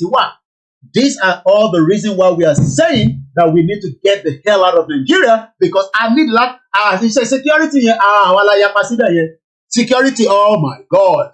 Uber àwọn kan tó ń ṣe Uber èmi náà ti ṣe Uber yẹn rí because ìyẹn máa fún ẹ ní enabling environment láti move around òfìsàlẹ òfin tíyàwó ẹ bá ń ṣe 12 hours ìlú ọkọ àtìyàwó gbọ́dọ̀ balance ẹ̀ torí tẹ́ ẹ̀ bá balance ẹ̀ clash máa wà ọkọ máa ṣe night àbí kíyàwó ṣe night kọ́kọ́ ṣe morning ẹlòmíì wọ́n jọ ń pín bus pass lónìí tíyàwó bá ti dé lálẹ́ á gbé bus pass kọ́kọ́ ẹlòmíì train station lọ tí ń pàdé lọ́mà kọ oh my god a ti jẹyà ìyà ti jẹ wá ẹlòmíì orí train station ni wọ́n ti ń exchange àwọn ọmọ tọkọ ń lọ láàárọ̀ tíyàwó lọ drop ọmọ sí school tíyàwó bá ṣe wá drop àwọn ọmọ sí school á sáré wálé á wá sùn bí 5 hours á tún lọ mọ àwọn ọmọ yẹn àwa sọ fún àwọn tó wà nílé pé gbogbo táwa ń ṣe níta yìí we can come and do the same thing. So ó wá rò pé àwa tá a jókòó sí UK èmi wá ń jókòó nísìn mo ti ṣe 2 hours nísìn but àìtí rẹ̀ ni tó fún mi ní £22 nísìn àìtí rẹ̀ tó fún mi ní £26 nísìn but ìdí mo sọ nísìn ìtó benefit gbogbo wa láti lè fi mọ̀ pé a fẹ́ lọ bẹ́ẹ̀ fún mi lówó ẹ̀ nígbàgbé ìran tèmi yan èmi ẹ̀ nígbàgbé ẹ̀ láyé ni mo sọ fún yín so let's move further so now ẹ ti get understanding pé it is not up ṣé àwa lè step up ẹ jẹ́ kí n lọ wọ́n switch yẹn jáde now tó bá jẹ́ pé Ogun State náà ní the same standard ààrẹ àwọn tó máa relocate wálé láti wá ṣiṣẹ́ ní Ogun State let me see if I can bring that video to Ogun State here. I hope it's in one of my short videos. For some time mo fẹ́ post àwọn kan yẹn síbẹ̀ tó bá ti ṣe mi mo ní fídíò yẹn do ẹni tó send ẹ̀ sí mi. Anyway gbogbo ilẹ̀ ṣáà ti rí fídíò yẹn tí tọ́ílẹ̀tì tó òun lélẹ̀ this is Ogun State o this is Ogun State in 2023 o ẹ wo Ogun State bó ṣe rí ẹ wo tọ́ílẹ̀tì ẹ bó ṣe rí ẹ wo tọ́ílẹ̀tì. So owó expect èmi kémi wá ṣiṣẹ́ ní bíbá orí òpè you must be crazy ẹ wo toilet this is an hospital ẹ wo hospital bó ṣe rí this ẹ wo toilet ẹ bó ṣe rí let me rewind it a little bit this is Ogun State ẹ wo toilet this is Ogun State toilet and you expect us to come back orí yìí ti gbálẹ̀ Koiki come back home no mo ń bọ̀ I keep telling you, I can't come back home because I ran away. Hey, but you are saying Yoruba people should leave. No, Britain destroyed Nigeria. Let me help you to bring it back as well. Look at the toilet. This is Ogun State. Public toilet. That Akwabiodun. Ṣé mo pé ìyàwó Akwabiodun wá sí London? No, wá ṣe coronation. Mo rí lórí. Even though they were not invited, they were just like myself, just hanging around. Do you know that Akwabiodun's wife came to London when she could have used the money for the ticket to go and fix in the toilet city? Maximum it will cost to fix this toilet. Owó tí ìyàwó Akwabiodun fi wá sí London, wọ́n lè fi tún toilet yìí nìkan ṣe. Owó yẹn nìkan tó I'm not talking about the whole hospital. Ó lè invest owó yẹn pé kó change the toilet yìí, kó run omi sí and all that. But she was in London and Dele Momodu will post it because ibẹ̀ lòun náà ti ń jẹ. Gbogbo they all guy man ni gbogbo wọn. Because ó bá kó tó bá post ẹ̀ wàá nà kankan sí kò ní gba owó yẹn ní transfer ni wọ́n mọ bó ṣe ń gba owó yẹn lọ́wọ́ ara wọn. Wọ́n ti mọ̀ pé ayé ti lajú nísì kó má di pé gbàtọ́ bá lọ ń transfer nǹkan kó máa lọ ṣe mistake. And we are saying to our people ṣé bẹ́ẹ̀ ṣe fẹ́ máa lead délé ní 2023. The governor of Ogun State ìyàwó ẹ̀ lọ sórí péjì Délé Mọ̀mọ́dù ó wà níbẹ̀ tó post ẹ̀. Ó náà wá sí coronation. And these are the people telling you Nigeria will be great because Dele Momodu was endorsing, Atiku. Ẹ wo toilet. Look at it. Ẹ jẹ́ ká tún play lẹ́ẹ̀kan sí. So is it about how big we are talking? No. Ẹ wo toilet. Ẹ wòran. And this is an hospital in 2023. Ẹ wòran. Can you see? Can you see that? Can you see that? Can you see that? So let's leave that. So now, like I said, it gives you an idea more about the role. We've talked about it. Prepare oatmeal. Tí bá lọ ṣiṣẹ́ yìí nísìn, dignity máa wà. Wọ́n máa sanwó fún mi. Màá rówó mú wálé. Màá lè tọ́jú ìyàwó. Àwọn ọmọ Oòduà tó ń dún yìí nísìn. Ẹ rò pé mo ní tọ́jú wọn ni. Tẹ́lẹ̀ rò pé ń tọ́jú wọn. Hospital ní UK.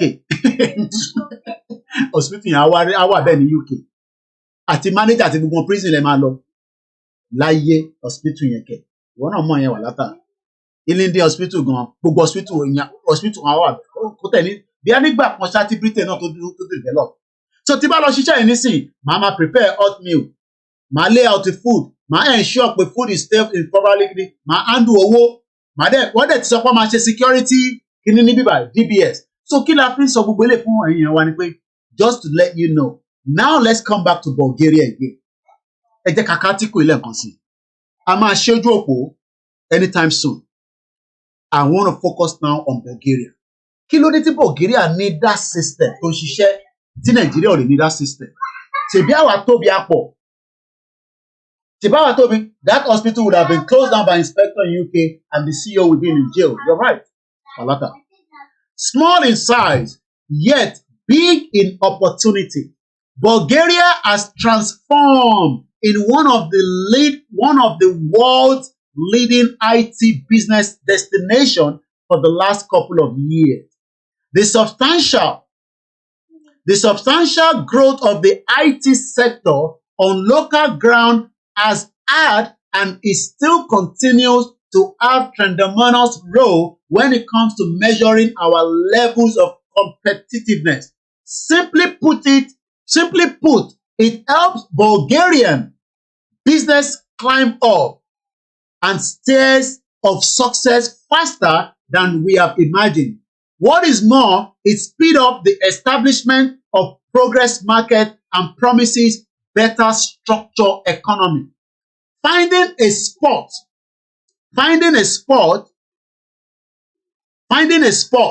of the throne, we managed to surpass many other top-class technology-oriented countries.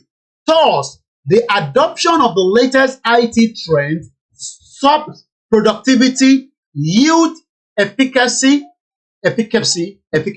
in terms of services and technological development, while simultaneously shaping Bulgarian companies as leaders in many different aspects. Let me give an explanation. Ṣorí bí wọn náà ṣe wà Nàìjíríà nísìn, ó jẹ́ kí wọn náà lè set up company tó máa operate níta. But in a country that does not give you the technological aspect development, it does not develop the ICT, the infrastructure, definitely is a failure. And that is why Nigerians are struggling. Even the comedy, we can still sell it to the international market if things are put properly. But today, maybe some of you are making, I don't know, because I don't know whether it's the real money or blood money, because there's just too many blood money in Nigeria. So all we know that somebody will say, we should skit after 2 years or 1 year, and you wonder, yeah, we don't need a skit if I need London back to your long. So that killing it don't know. So that Malay rally in London, more rally in Nigeria, to buy for Nigeria, rally in Wish. So, for example, according to the Economics Intelligence Unit, Bulgaria shows significantly more impressive results compared to 2009 and 2013.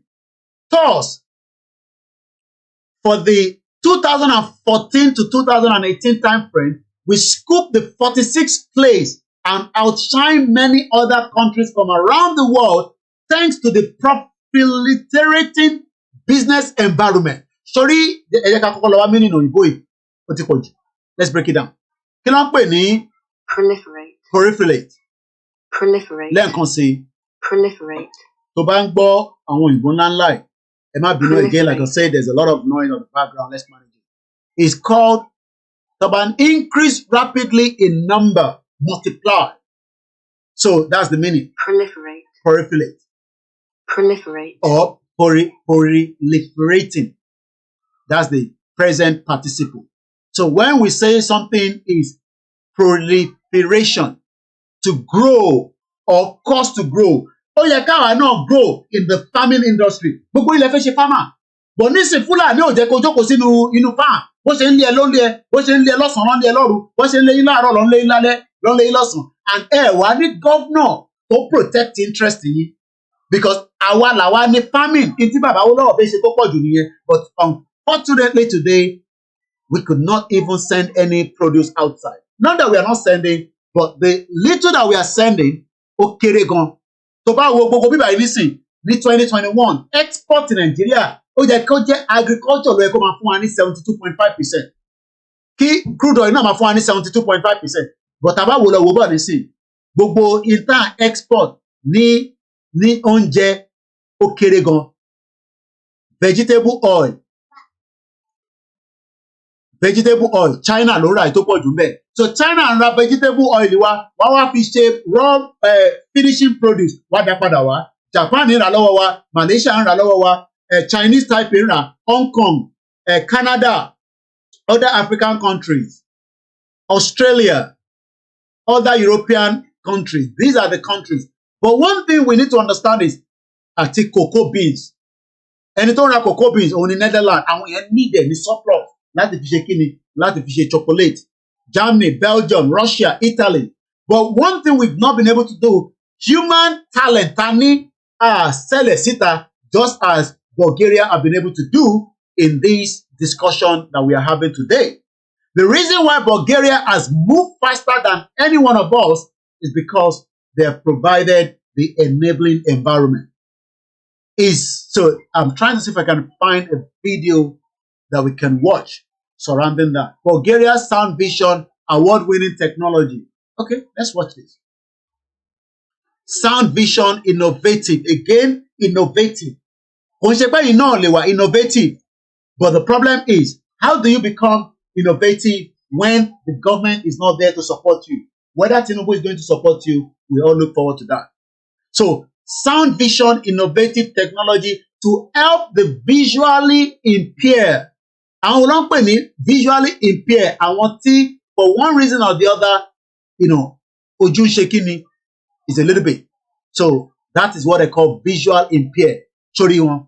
So, wàá rí pé ní ọ̀dọ̀ tiwa, mo máa ń ṣòyìn nílẹ̀ lẹ̀, wọ́n máa ń fi àwọn stud kan sílẹ̀ lẹ̀. So ẹni tó ń lo igi yẹn, tó ń lo igi ọ̀pá yẹn, bó ṣe ń lọ tó ń bọ̀ yẹn, tó bá ti débẹ̀ yẹn, á mọ̀ pé títì níbẹ̀ yẹn kó tó cross. Sórí picture yìí nísìn, sórí pé tó bá wo àwòrán yẹn dáadáa, sórí pé yellow ni. So ẹni tó ń lọ yẹn nísìn, àwọn ti mọ, tó bá ti débẹ̀ yẹn, wọ́n ti ní understanding pé a ti ń dé ibi tí a gbọ́dọ̀ slow down. Ìyẹn làwọn create ní bíbá yìí according to ìtàn àwọn olùlọ ní bíbá visually impaired. Àwa ṣì wà níbi ebi ń pa wá, ìyà ń jẹ wá, we are backward. So mo fẹ́ òbí àwọn bá fídíò wa ni. Alright, ọba wa, let's watch the video. I do not own the copyright. Bàbá dẹ̀ ti yọ. So kò tẹ̀ mú sound kankan jáde. Okay. Bulgaria lélẹ́yìí o. Bulgaria lélẹ́yìí. But at the end of the day, project exam from Bulgaria. Ṣé àwọn olórí méjì ni? What we eating, man? Make something for me as well. Anything for me. Not asking now we're in Nigeria. Yeah. Oh no. Tomato immediately. Yeah. No, you eat that one. What? Yeah, eat that. Ewa. Okay. Only one milk. Yeah. To fẹ́ bọ́ ẹ̀fọ́ yẹn lé lórí mi. Má bọ́ ẹ̀fọ́ lé lórí o. Okay. My manager. Níbo ló wà? That's ẹ̀fọ́ nìyẹn, kò ń ṣe beans. Ìgbégùsí nìyẹn, ìdúndùn ẹ̀ ni. Yeah. Èmi náà mo jẹ́ débẹ̀, my manager bẹ̀, just 1 minute. So.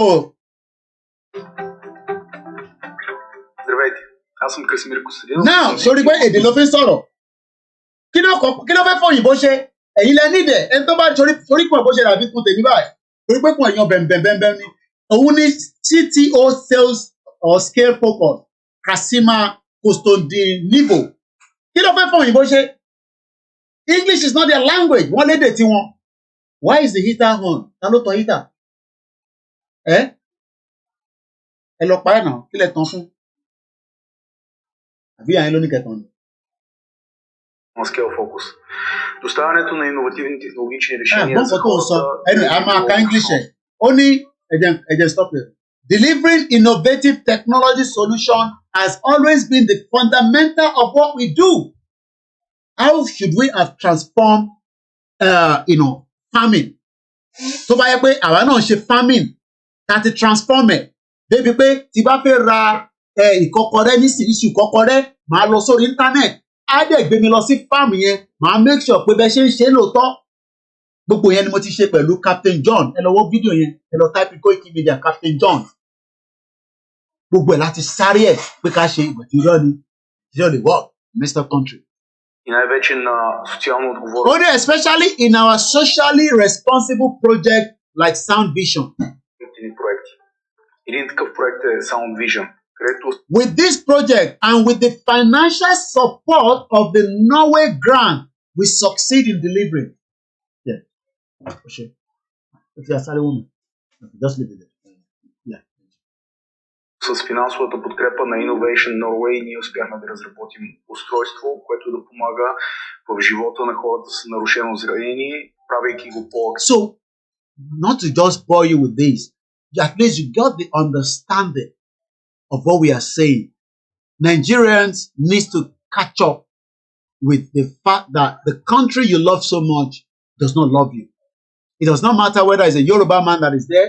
It does not matter whether it's going to be an Igbo man that wants to be there. It does not matter whether it is an Hausa. Bulgaria wants you. Okay, this is 2 minutes.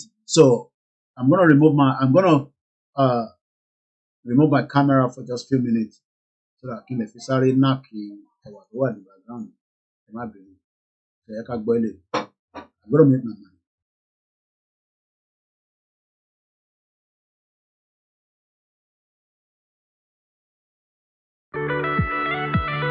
Като компания, мисията ни е да използваме силата на технологичния напредък за изграждането на по-добро бъдеще. Ние сме DXC Technology. С над 60 години опит и традиции в иновациите помагаме на бизнеси и правителства по целия свят да оптимизират дейността си чрез новите технологии. IT инфраструктурни услуги и бизнес процеси, анализи на големи масиви от данни, киберсигурност, разработка на приложения, облачни платформи и техническа поддръжка. Това са едва няколко примера от разнообразното ни IT портфолио. Над 6000 клиенти от цял свят ни гласуват доверие в дизайна, внедряването и поддръжката на най-критичните им системи. Водени от своите ценности, чрез експертизата и опита си в индустрията, изграждаме новото утре. Имаме над 130 000 служители в повече от 70 страни. В България сме един от най-големите работодатели с над 4000 служители, ангажирани с цялото IT портфолио на компанията. Гъвкави сме. Осигуряваме всичко необходимо за удобна работа от вкъщи, където и да се намираме в България, но офисите ни в София и Варна също са отворени за колаборация, срещи и изграждане на силен екипен дух. Имаме специално разработена програма за развитие на IT таланти. Развиваме всеки според индивидуалните му интереси, чрез обучение и допълнително сертифициране. Насърчаваме не само кариерното развитие в работата, но и активностите извън нея. Разходки в планината, футболни турнири, плажен волейбол са само част от примерите как се забавляваме и... Ciao. It means hello and goodbye. Maybe this is because in Italy we live in the moment. I'm a hotel in Rome, and I'm looking for lovers of architecture, rich textiles.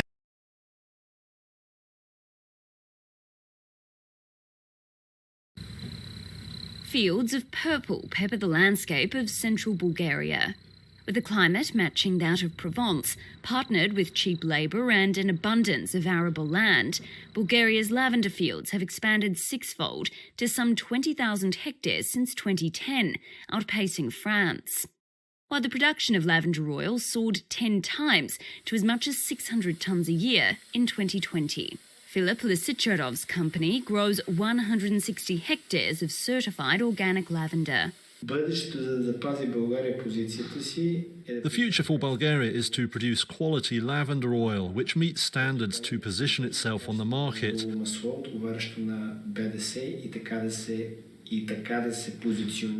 That will put us on the same level as France, which has already had this image.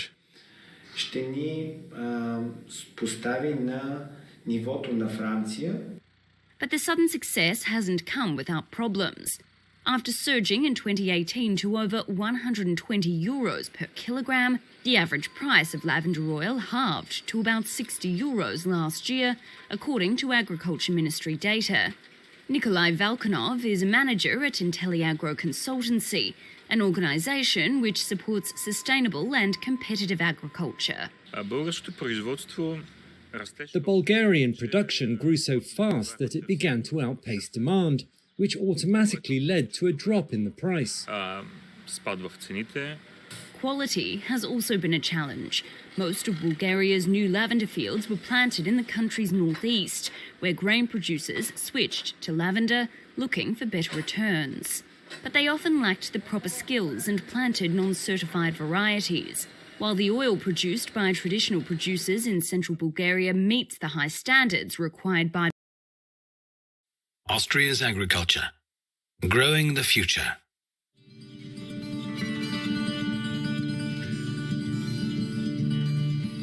"87% of Austrian land is used for agriculture and forestry, a figure that is barely changing. But while 30% of the population were employed in agriculture in the 1950s, it's only 4% today. Cultivating the same area, 6.5 million hectares of fields, grassland, alpine pastures, and woodlands. More service, resulting in more profit. The average annual income in agriculture is less than 18,000 euros for a job that starts long before a regular office job and often knows no weekends. 6 Uhr früh aufstehen. Wir gehen um 5 Uhr in der Früh in den Stall. 6:30 auch schon mit dem Traktor wegfahren. Und da stehe ich meistens um 4:30 auf. Dann direkt in den Stall. Sie werden dann gefüttert, das Getreide abliefern, Maschinen vorbereiten, dreschen. Ja, und das kann halt dann dauern, je nach Wetterlage, bis 9, 10 am Abend. Machen wir 2 in der Früh auch. Keine Samstag, Sonntag, Ruhe, nein. What do Austrian farmers earn their money from? 37% from milk or cattle, 27% forestry. Ṣé ń gbọ́ tí wọ́n ń sọ níbí? Àbí ẹ gbọ́ ẹ̀yin ọmọ Yorùbá? These are so many reasons why we are saying that ẹ jẹ́ kí n mute the background here. Let's mute that. Now let's take our calls.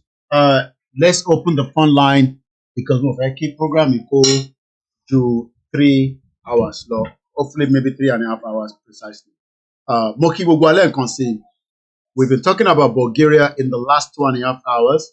And this is also where you can also add your own 1 or 2 cents should you want to do so. The number is on the screen there, which is +44 74 04 405917, where we also allow you to, question around what we are discussing, link it to Yoruba Nation conversation, link it to Nigeria if you want to. But one thing is, somebody was saying audio. I actually muted myself earlier. Seko's audio nígbà tí ẹ ń gbọ́ gbogbo program in the last few minutes. Because somebody asked for audio. So I don't know whether it was my own audio because I was muting myself. So I don't know whether the audio was coming out. I don't know. So I wasn't looking at the screen. But anyway, we're back to where my own video is out. So one thing we need to understand is that all these things that are discussed, all this information that we are bringing out on a daily basis is not because we want to. It's because it is necessary. You cannot compare, ourselves with all these other countries. You're lying. It's all lies. There's no reason why we shouldn't compare ourselves with Bulgaria. Neither there's no reason why we shouldn't compare. Let me community. You can see their own agricultural system. Right? I actually need manpower. Tí ó lè ṣàwọn iṣẹ́ yẹn. Àtẹ̀ tí wà mechanized. But the little táwọn èèyàn wá tún ṣe lórí oko ni àwọn Fúlàní ló ń ṣe jàǹbálé lórí. Kò wá ń ṣe torí Fúlàní tó wà nugbó. We are also dealing with the Fulani that have pulled us backwards. Ara farming náà lélẹ̀. Waiting producer prices, increasing prices for equipment. Ṣé rí pé farm ti kọjá akọ̀hún ẹ̀dẹ́rẹ́ pé èdè lọ́nà sọ. Ọ̀rọ̀ farm ó ti kọjá tí a lè máa sọ pé it's a big business. It's a big industry. Ẹ wo àwọn màálù tí wọ́n. 60% of which is provided by the EU. Good money. Let me take that back. I think they are getting funding from the EU. I think something to do with EU funding there. Das Absatzrisiko und das Wetter. The weather. It would not be possible to finance the agricultural sector without subsidies and Without subsidy, Kí ló dé tó jẹ́ pé petrol subsidy nìkan ni wọ́n ń ṣe ní Nàìjíríà? Wọ́n ṣe subsidy fún all the other sector, ICT sector, especially agricultural sector. It's all because wọ́n fẹ́ kó oúnjẹ máa wá láti northern part of Nigeria and suffer every one of us. Mo kí gbogbo ilé ẹ̀kan sí, like I said, we are just about half an hour left into the program where we will then be winding down. We are discussing what do you know about Bulgaria, which has taken us through the journey in the last 2.5 hours. Numerations. 22% of the earnings come from public funding. 22% of the job is coming from the public funding. Most 60% of which is provided by the EU. And 60% is provided by the EU. Nigerians could not get subsidy for whatever you are doing. There is no support. This and that. And it's not just in Yoruba land, it's the same thing across. Àwọn shops tó ti jóná l'Èkó, ní Ìbàdàn, ní Kano, nílẹ̀ Igbo. Who pays back for all these? So there's just too much of problem that we are dealing with on a daily basis. And should we remain in Nigerians, that problem is not going away anytime soon. Good money for a good service. Our agriculture provides us with a high standard of food, attractive landscapes, and prospering regions. Austria's farmers account for 4% of the total population, but we all benefit from their work. Good money for good service. So that is how I don't know the video. You can go and watch it on the YouTube yourself. So now, we've talked about these. I think we're talking about the visual impaired. We talked about them already. Now let's come back again to these. We're talking about Bulgaria. And if you look at the beginning, it says, small in size, but yet big in opportunities. And if we go further, it says,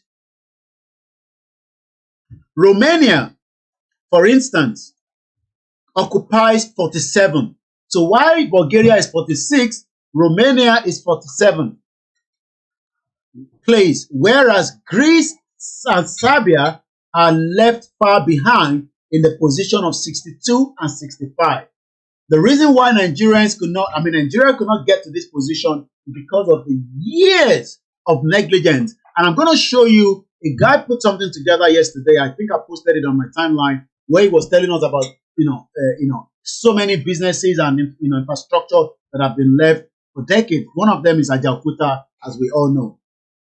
Move up from place 43 in the global ranking, important areas of improving the business environment in 2016 to 2020 will include policy towards private enterprise and competition. Nigeria doesn't have the policy. So policy because if the policy is there, Ondo State should be working for you. You don't have to go to Lagos State. If the infrastructure is there, we don't need to have so many people in Lagos State because people think Lagos State in quality make a war. It is true that the IT sector moves very fast and takes completely different turns every now and then. There is new technology that emerge, new trends are being adopted on a daily basis, and the business type of think kind of tunes into the current technological frequency. However, the world of technology becomes a world of opportunities. All this can be replicated in Nigeria, but the government of Nigeria, whether it's Buhari, whether it's Jonathan, whether it's in the 60s, did not prepare anybody for all sorts. And that is why today, Nigeria is still backwards when it comes to technology. Then the IT industry in dialogue with business in Bulgaria. So let's read this a little bit as well. I've gone too far. Yeah. I highlighted. Yeah, it's good now. Furthermore, as already underlined, the impact of the IT, which is information technology fields, is not limited to education only. It goes far beyond that.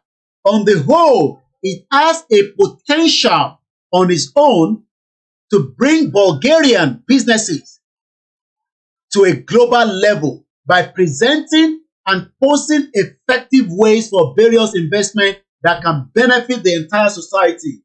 Why is Nigerian businesses not presented to us globally? Tó bá send nǹkan wá láti Nigeria, ẹ wo pálí tó fi send ẹ wá. Whether kò bá jẹ́ rọ́ọ̀bù ni, kò bá jẹ́ pálí ńlá ni, you realize that it's a useless country because the standard is not there. There's nothing to work. So people think that because we are saying that we want Yoruba nation because of Fulani in the front. No, we are talking about everything that goes to do with our tradition, our culture, who we are. And the longer we stay in Nigeria, the longer the Yoruba people will continue to go down. It does not matter whether they send as many of Tiwa Savage to come and play in London, that she's not representing Yoruba. She's actually representing Nigeria. The most attractive IT outsourcing. I want us to look at these. IT outsourcing. Very, very important. Because this is where the conversation started this morning when I put a call to the Sky, and the call went to Bulgaria. I mean, though I know that some Indian, but I didn't even realize that Bulgaria is another leading country that is helping when it comes to IT outsourcing. So listen, to buy a now need big company, I can outsource it there. I can outsource it to Nigeria, but my problem is constant electricity. So ó máa difficult for me to communicate pẹ̀lú ẹni tí bá ń bá ṣe business in Nigeria because there is no constant electricity. Even if we buy generator, at some point, epo máa tán nínú ẹ̀, ẹ fẹ́ refill ẹ̀. So all this is making Nigeria backwards in the global community. But Bulgaria, a country of less than 7 million, is the most attractive. And tó bá sọ pé nǹkan attractive, let me tell you the full meaning of attractive. English dictionary. Attractive. One more time. Attractive. Lẹ́ẹ̀kan sí. Attractive. Pleasing or appealing to the senses of a person, appealing to look at a sexually coloring. Wàá lọ́mọ mi bá ìgbà yẹ bá nǹkan kì í síbẹ̀ ó wà attractive. Ẹlòmíì wàá rí bàbá Professor Wọlé Ṣóyínká àrípò wà attractive because ìmọ̀ wà lọ́gbàrí bàbá yẹn. Orí bàbá yẹn ṣe rí pé gbogbo ẹ̀ funfun ni. A professor, a Nobel laureate, an icon for the Yoruba people. So all these, eléyìí wà attractive, say bàbá. Ẹ̀rọ ojú ẹ̀ bó ṣe rí. So tó bá sọ pé nǹkan wà attractive. What is a better word for attractive? Alluring, beautiful, charming, engaging, enticing, fair, glamorous, good-looking, gorgeous, handsome, interesting. Say Nigeria were interesting. Some people might say it's interesting, the weather is good and all that, but in reality, it is not interesting. Because by the time the one fish 5 days in Nigeria, but I mean, I'm talking about those of us that come back home. But we are looking at the whole environment and it has become not gorgeous looking. So this is the meaning of attractive. So listen, Bulgaria is the most attractive information technology for outsourcing destination to Europe. Now, meaning outsourcing. This boy is not there. And this thing is just So Tabasokwen outsourcing. So what is the meaning of outsourcing? So one outsource. What is the meaning? Kini meaning outsourcing? Once again, Moki Bubua, as we are almost into the last part.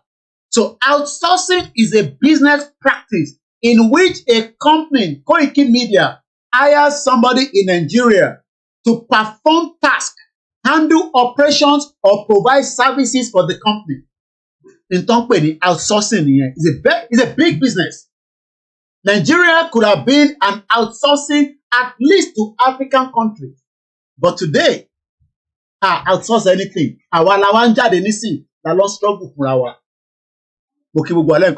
So again, the full meaning of outsourcing, the business practice of hiring a party outside a company to perform the services. So today, I made a call to Sky.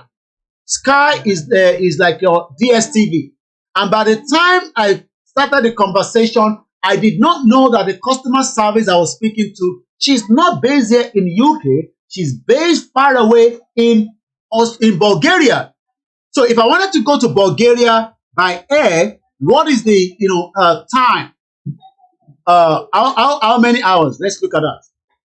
How many hours from UK? So that what distance here? So distance from Bulgaria to UK is 3 hours 7 minutes. But the call to mobile the whole conversation in terms of the connectivity is not even up to 3 hours because the satellite, the technology is there. But if I travel to Bulgaria, it will take me 3 hours. But Sky ti lọ outsource iṣẹ́ yẹn fún wọn. Sky ti lọ síbẹ̀ because wọ́n rí pé Bulgaria is the IT most attractive place in Europe. But today, Nigeria would have been the same position by outsourcing ourselves to other African countries. But we are not even there, and we are not closer to be there in the next 63 years. Because we had the opportunity to have invested in Nigeria when money was still available in Boku Boku. But today, even the Nigeria foreign, let's go and look at the Nigerian foreign reserve. The Nigerian foreign reserve today, according to the, is $36.7 billion. Dropping by 317. Okay, dropping. Nigerian gross external reserve have continued to decline. And if you don't know the meaning of decline, let me give you the meaning of decline. Taba sọ pé nǹkan decline. Taba ní decline. One more time. Decline. Taba sọ fún gbogbo èèyàn pé decline. Becoming smaller, fewer or less. So Nigeria will grow in terms of foreign reserve. Ní owó. But a lot of Nigerians do not understand that your country is decline. Your country is decline. And that is why if you want to travel to Bulgaria, we have a lot of things open here. You will need a visa. Nigeria that is 200 million, that is meant to be powerful than Bulgaria. Bulgaria is a way, if you are coming, you need to go and apply for a visa. To visit Bulgaria, the people of Nigeria are required to obtain a tourist visa. You can see that the Nigeria that you love is taking you backward. And here, what is that country? Country on share No! It involves a lot of people, but it also involves people that are going to take it further. And that is why the Yoruba politicians are more interested in the Nigeria today because Nigeria is as useless as tissue paper. Nigeria is not moving forward, it's moving backward, but some people are making money out of it. And this is what we are saying to those of you that are out there. Buhari has done 8 years. It's going now, end of this month, if all goes as planned. If there's not going to be a coup, I didn't say so. We know that the paper have told you continuously, I'm talking about the DSS, that they are trying to take Nigeria from not going into the 29th of May. It has nothing to do with Yoruba nation people. It has nothing to do with us. But Nigeria has become decline because your foreign reserve that is meant to be growing is now standing at, it's actually dropping by $307 million to $36.7 billion as at 2023. So let's go and look at the Nigerian foreign reserve. Let's go back to 1999. What was our foreign reserve? The foreign reserve in 1999, Nigerian foreign reserve exchange, which was 5.4 billion in 1999, rose to an overwhelmed level of 51.3 billion in 2007. But rather than growing, it is actually what? Decline. Rather than growing, it is actually what? Decline. Onkeresi. Tó bá ra TomTom ní Nàìjíríà nísìn, kí ni white stripe tó máa wà níbẹ̀, ó ti di pé àárín níwọ̀n mọ́. Ẹ fi ṣá ní TomTom nínú ilé, ẹ fún mi ní TomTom. Ẹ rí pé kí ni white line tó wà nínú TomTom yẹn, wọ́n ti yọ kúrò kò sí nínú ẹ̀ mọ́. This is a TomTom. This is how we know TomTom. But lẹ́ni nísìn, Adley ló máa fi rí kí ni white stripe yẹn. That is the craziness of Nigeria today. That is why we are saying that they continue with this kind of situation.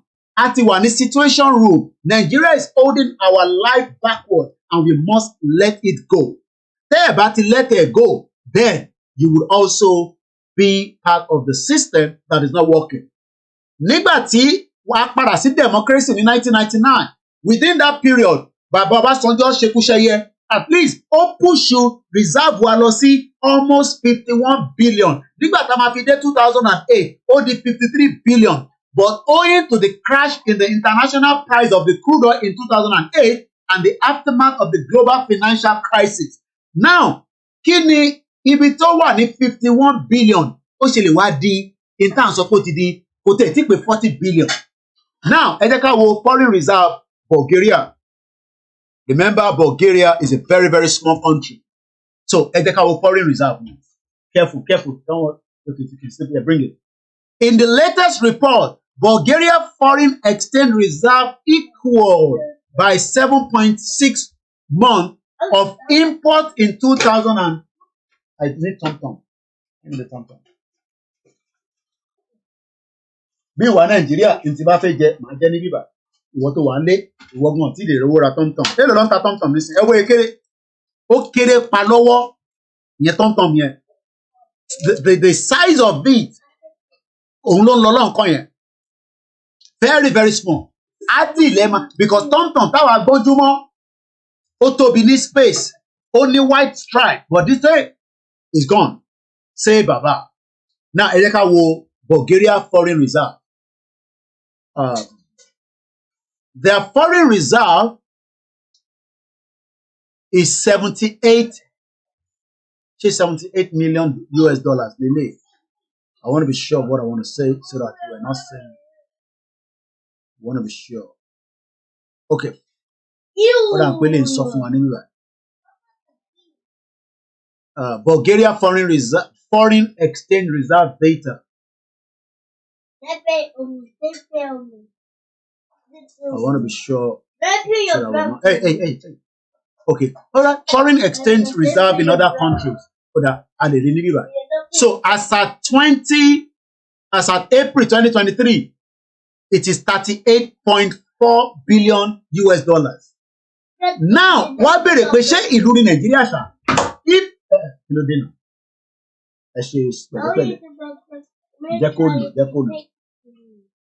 if Nigeria, a country of 200 million, foreign reserve tiwa, okay, at the soil, I want to close some of the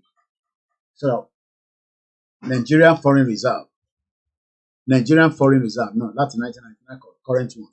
So Nigerian foreign reserve, what was the point Tinubu Maba? Yes, I'm a okay, panisin. No, you're right. Cannot be nothing.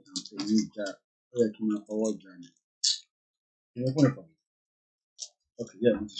Now, tom-tom anything along. Oti kéré pa. Èló ló ń ta tom-tom nísìn.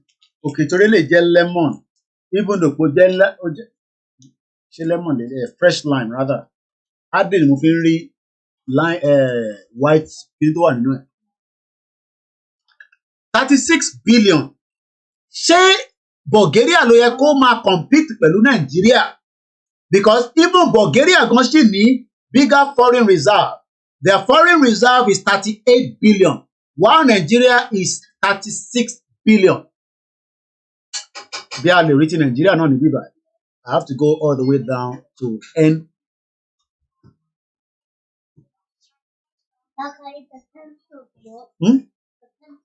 Yeah, take it. You're welcome. Oh, they show Nigeria in Dubai. See, Nigeria is in our loan. For certain Nigeria in Dubai. So, Norway, Netherlands. Norway. 78 billion. Netherlands 68 billion. Our the land fún Netherlands ní cocoa. Kí mo sọ níwì. Ọ̀dọ̀ wa ní Netherlands ń ra cocoa tó pọ̀ jù. Foreign reserve Netherlands 68 billion US dollars. And Nigeria is 36 billion. So I hope Ghana, Ghana, one Ghana. gbogbo data ilẹ̀ lómi ò understand ọkàn ní Nàìjíríà máa ṣiṣẹ́. Ghana is 45 lélẹ̀ for 4586.67. What is the current Ghana reserve? Ghana International Reserve. Okay, we're going to show you.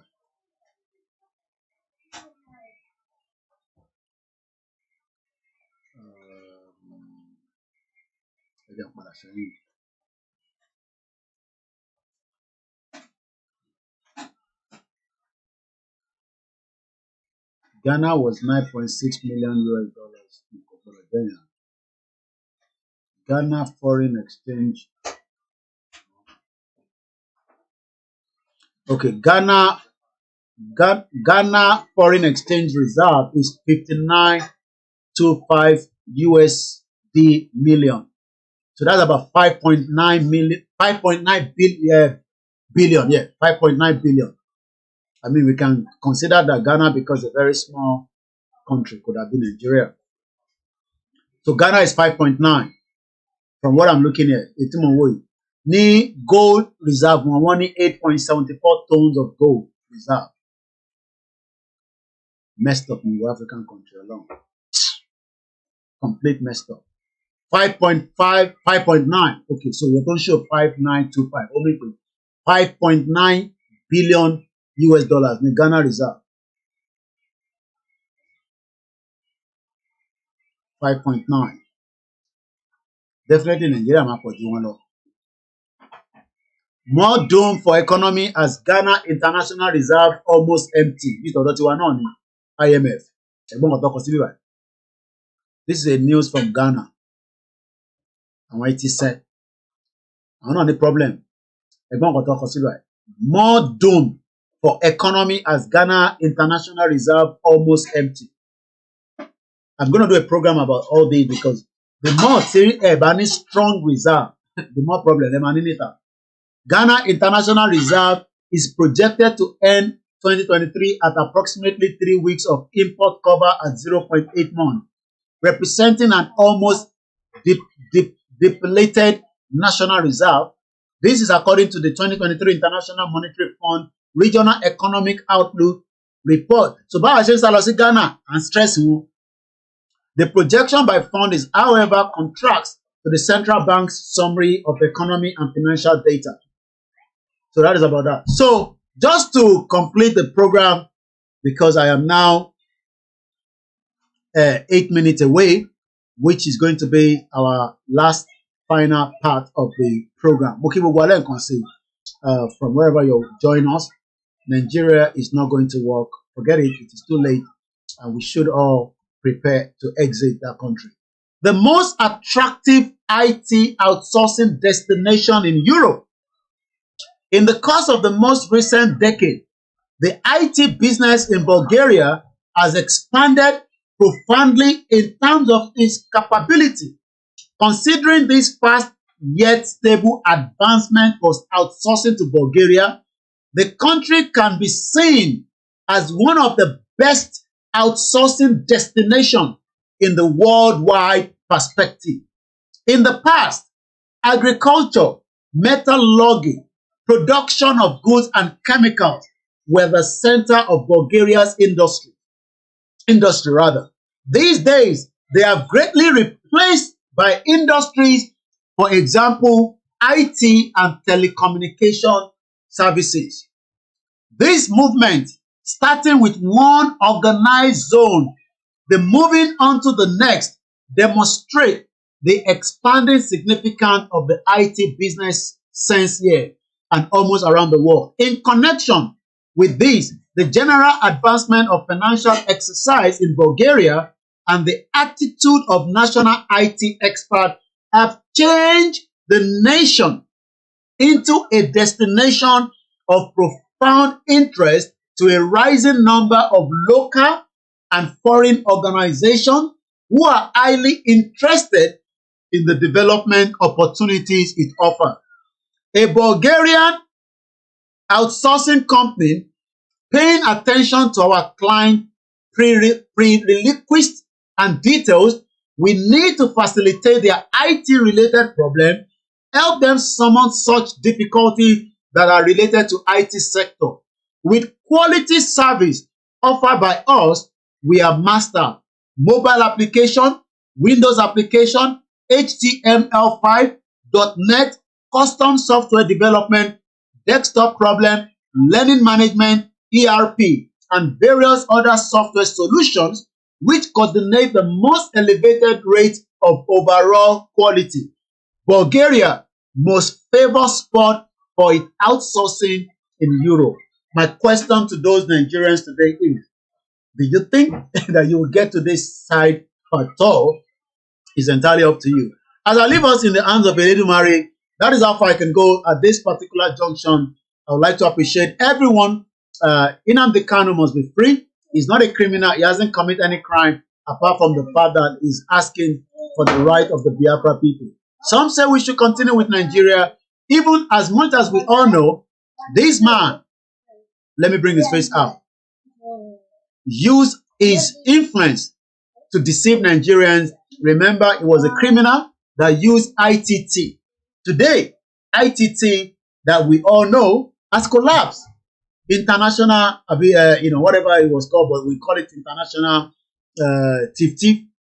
International TIF. Imagine if ITT was operating. Compare that to what we just discussed today. Because he was selfish. He wasn't thinking about the future of Nigeria.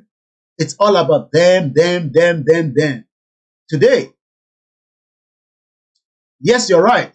Either you agree or not, the sun shall rise up under our foot. Yoruba nation shall surely stand. Babawa Adeyemi Henry. Thank you so much. Olakunle Femi Kasale, Sonki Nuruddin, Maize Gold, Yawalajire Koka Abiodun Ola, Oni Adeniyi, JW underline the underscore Bible underscore study, Taiwo More 28, Ogo Matthew, Taiwo Fab, and the rest of you that I can't mention that you're with me on the live transmission. Let us remind ourselves, we had the opportunity, but Abiola took that opportunity away from us. And that is why today, international TIF, even that business has collapsed. Shout out to those of you, Tony AJs, Hey, Nix, Dayo, Ola Kiyemi, Oluwa Jomiloju, Afisuru. What a very beautiful name there. And those that are with me on the mixer, Comrade Plan B say IGBOHO for life. IGBOHO shall we forever be in our heart, irrespective of what some idiot hold in their heart. Thank you so much. He also went on to say Nigeria will go down. Comrade Plan B also said Nigeria will never work, only patch that will keep us in more hardship. Thank you so much. Allahu Baba say we will always be happy with you, brother, no matter the condition. Efficacy 123. You also went on to say good morning to you, Koiki, bringing the world closer to your doorstep. That's one of our team members. Also, Mukibugule Yoruba. MK Abiola destroyed Babawolowo. He himself was destroyed by the Fulani oligarchy. Or destroy or not. Nigeria will definitely break. Oduduwa, Sikemi, at TV channels. We had 40 million people in 1974. MK Abiola, even the technology of the telecommunication. By now, we should have our own satellite in the space, so that, because you need a satellite. Because talking to that woman in Bulgaria that led to the conversation today means that we must have a very powerful, communication. And we all know, I heard about ITT, but ITT failed because they never had any mission for anybody. Nigeria, they play, it will break. Adebanjo, Oluwasegun. Moki Baba Kinde, Seni. Moki our Grace, Olushop, say exactly IGBOHO shall for life. Moki Baba Olaniwaju, Arowolo. And let me quickly say shout out. Because I just wanted to get it out of my chest. Because people might shame me sorrow. I was taking down all the notes and I was like, wow. Wow, I got me Simon, Adebisi, you said a lot of things as well. Thank you so much for all the comments. Mokio, Yawa Grace. Exactly, we shall all reap whatever we sow on this Yoruba sovereignty nation movement by God's grace. Bright Alabi, bonsoir. Church mosque is never the solution to restore or rebuild Nigeria. Church kọ́ ló máa restore building of Nigeria. Bó bá wùn ìyá àdúrà kó máa dáná lójoojúmọ́ kò lè solve problem yẹn. Bó bá wùn bàbá wa Jíò Adébóyè kò lè solve problem yẹn. Kúmóyè kò lè solve problem yẹn. Wọ́n kàn gbàdúrà fún yín fún pé ká lọ wá heaven. Ayé gangan la need láti kọ́kọ́ tẹ̀ sustain ayé ẹ̀ sọ̀rọ̀ heaven. Ẹ̀rọ heaven wo? Tí sort ayé out, àwọn èèyàn sick, àwọn èèyàn ló ń jẹjẹ, àwọn èèyàn ló mímú, ẹ̀ ń sọ̀rọ̀ pé ká lọ wá iPhone. Ẹjọ́ torí Ọlọ́run, please. Ìrìn ẹlẹ̀ ṣe ní lọ gbọ́rọ̀ àwọn bàbá JP confam. Ẹ̀ní lọ sí àwọn ṣọ́ọ̀ṣì àwọn yẹn, ẹ̀ní lọ sí ṣọ́ọ̀ṣì àwọn tó máa sọ títọ́. Ẹ lọ ṣọ́ọ̀ṣì tí ọmọ máa parọ́. Ṣọ́ọ̀ṣì máa gbàdúrà fún ẹ pé Ọlọ́run á jẹ́ oríṣẹ́. Níbo ló ti fẹ́ ríṣẹ́ hàn? Bí bàbá Adébóyè bí ṣe nífẹ̀ẹ́ wọn tó, wọ́n bá gbàdúrà títí pé Ọlọ́run á jẹ́ oríṣẹ́. Níbo oríṣẹ́ náà wà lẹ́ẹ̀kẹ́? Ẹ̀yin ṣe máa béèrè question lọ́wọ́ wọn. Pé bàbá níbo láti máa ríṣẹ́ yìí? Ẹ fẹ́ dáṣẹ́ sílẹ̀ gan sẹ̀. Owó láńpó, owó lantan, owó bọ́mú lantan tí gbogbo yín kó papọ̀. By the time tẹ́ máa fi bẹ̀rẹ̀ business yẹn, òun ta wóróbo, kò sí return kankan. You end up become, Saheed Jimoh mo kí yeye ogele nǹkan sí ìwà pẹ̀lú ẹ̀wà mo kí wà látà èmi gangan. Mo kí ìyá wa Abigail, mo kí Sunday Adébánjọ, Adéníyì Adéjùbrè mo kí yín. Freedom, shout out to ti Ọlọ́run ni. Open a country founded on selfless will produce any good thing is a hopelessness. Mo kí bàbá wa Ismaila Ajadibaja Suberu, mo kí wẹ́n tẹ́ wà ní Libya, mo kí gbogbo WhatsApp group pátápátá. Ẹ continue láti máa educate àwọn èèyàn. Gbogbo tẹ́ bá lè ṣe meeting ní Just Reason, mo kí Africa Confidential, Jimoh Moses mo kí yín. Ẹni pé mo ti kí ogun dáadáa. Ọlámilékan pẹ́. Àsìbúnà ńlá Nurudeen mo kí yín. Mo kí bàbá wa Àrólé 1010 ẹ kú iṣẹ́. Mo kí gbogbo àwọn medias wa. Mo kí ìyá wa Yèyí Dára, mo kí àwa lórí program lánàá. Mo kí Lady K, mo kí Yorùbá Wòye. Mo kí gbogbo àwa tí a dúró tí a sọ pé sẹ́ country tí wàá yé lóòótọ́ ó máa wá, whether they like it or not. Nigeria is really already have to explode. We pray there will not be any war. Talotu wà ń bẹ̀. Prince Adébáyọ̀ Shitu, Abiodun Lexi, mo kí gbogbo ẹni tẹ́ wà ní Cairo, Saudi Arabia, gbogbo bíkíbi tí olúkálùkù wa bá wà, àwọn tó wà ní Sudan, Ọlọ́run bá wa kó yíyọ nínú bẹ̀. We pray that kò ní sí ìjà lọ́dọ̀ tiwa náà. Mo kí ẹni tẹ́ wà ní Libya, Cameroon, Sudan, Ethiopia, Guinea, Togo, àwọn ọmọ Yorùbá pọ̀ ní Côte d'Ivoire gan. Àwọn náà máa lọ sí Togo láìpẹ́, ó kù díẹ̀. I'm going to be visiting Togo lágbára Ọlọ́run láìpẹ́ láì jìnnà. Mo kí ẹ̀yin tẹ́ wà ní Mauritius, Jamaica, Australia, Japan, gbogbo ẹ̀yin tẹ́ wà ní Far East Asia la máa pè é. Ẹ̀yin tẹ́ wà ní Indian, wow, ó tẹ̀ ti pẹ́ tí mo ti gbúrò ẹ̀gbọ́n mi kan tó wà nígbà Abiola. Russia, àwọn Nigerian pọ̀ ní Russia gan. Wọ́n á kí gbogbo ẹni tẹ́ wà ní Canada náà, ní America, gbogbo bí kíbi tó olúkálùkù wa bá wà. Mo kí ẹni tẹ́ wà ní different part, bàbá wa Kúnlé Ṣítà, Ọlọ́run bá wà pẹ̀lú yín. A lot of people have businesses in Nigeria, but that business collapse. Àwọn tí wọ́n dá Nigeria rú, ojú wọn náà ni, ojú olè tẹ́ ń wò náà ni. They are part of those that destroy Nigeria. Àwọn kàbá, shortman devil, Ọ̀ṣínbàjò. Tó bá ṣe tán nísìnyí àmọ́ bí tó máa ṣe Tinubu máa fún ní space kọ̀ọ̀kan tó máa ṣe Tinubu máa ṣe employer dádì wa ẹ̀gbọ́n mi Dennis Dayo down Nigeria up Yorùbá nation mo ké gbọ̀nyìn pastor gidi. It is King AY. It's very painful that àwọn ìyá àgbàlagbà àwọn ọmọ wa tó wà ní Àkúrẹ́ wọn ní Mr. Koiki wọn ti bá rà àwọn ìyá àgbàlagbà tó ń fọ́ òkúta láti fi jẹun. Kò ní dá fún gbogbo ẹ̀yin politician rárá, kò ní dá fún yín látòkè, kò ní dá fún gbogbo tó jáde lára yín, kò ní dá. Ìyá 60 years old, ìyá 65 ó sì ń fọ́ òkúta láti fi jẹun.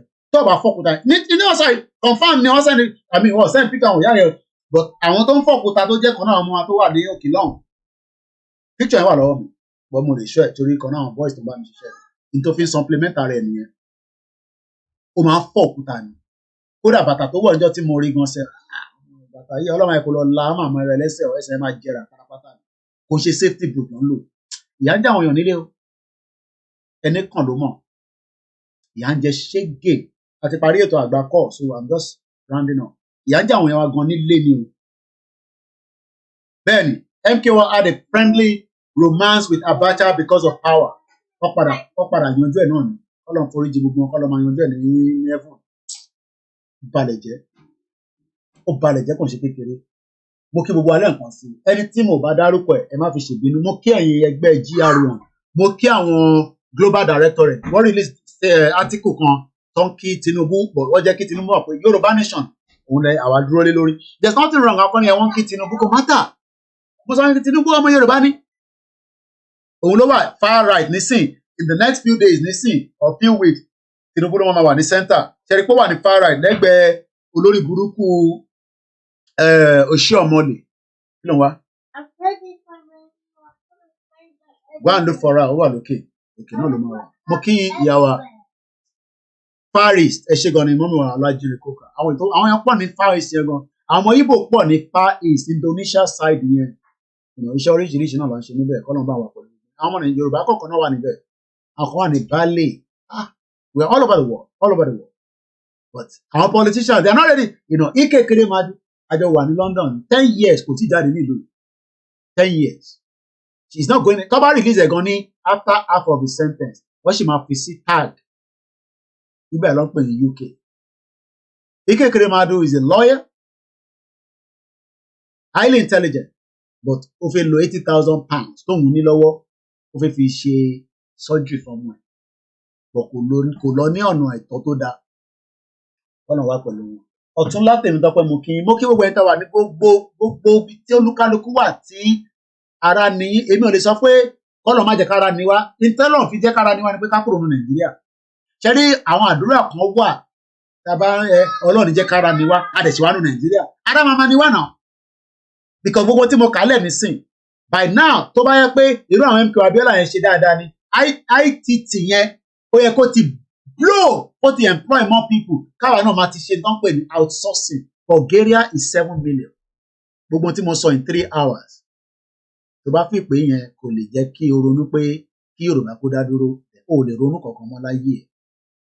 O lè ronú láyé ẹ̀ ni mo sọ o lè even tó bá tẹ̀ nífẹ̀ẹ́ Nàìjíríà kò nífẹ̀ẹ́ Tinubu wà á tẹ̀ Koiki ẹ̀ ká jẹ́ kí Tinubu débi ó ti débẹ̀ nísìn ta ló dìímú àdìlẹ́pọ̀n mú ni ẹ ṣáà dìímú lẹ́pọ̀n kọ́kọ́ make sure pé wọ́n pàdé dáadáa kó má tọ̀ lé kó má disgrace wa torí pé tó bá débẹ̀ nísìn tó lọ ń tọ̀ sára tí tọ̀ lọ ń jáde nísàlẹ̀ bẹ́ẹ̀ lọ lo páàdì fún problem ló máa dá sílẹ̀ àbí kó lọ yàgbẹ́ kígbẹ́ lọ jábọ́ because ó máa move around moving around ẹ̀kẹ́rẹ́ àwọn èèyàn máa monitor ẹ̀ kámẹ́rà oríṣiríṣi dẹ̀ ní tẹ bá cover kámẹ́rà kan ò ní cover bí ìgbà tó lọ sọ́dọ̀ ṣéjẹ̀bù tán ló lọ tí guinea tó ń smelly lẹ́wà àbá ẹ̀yà gbẹ́ sára ni so mo kí bàbá pastor mọ̀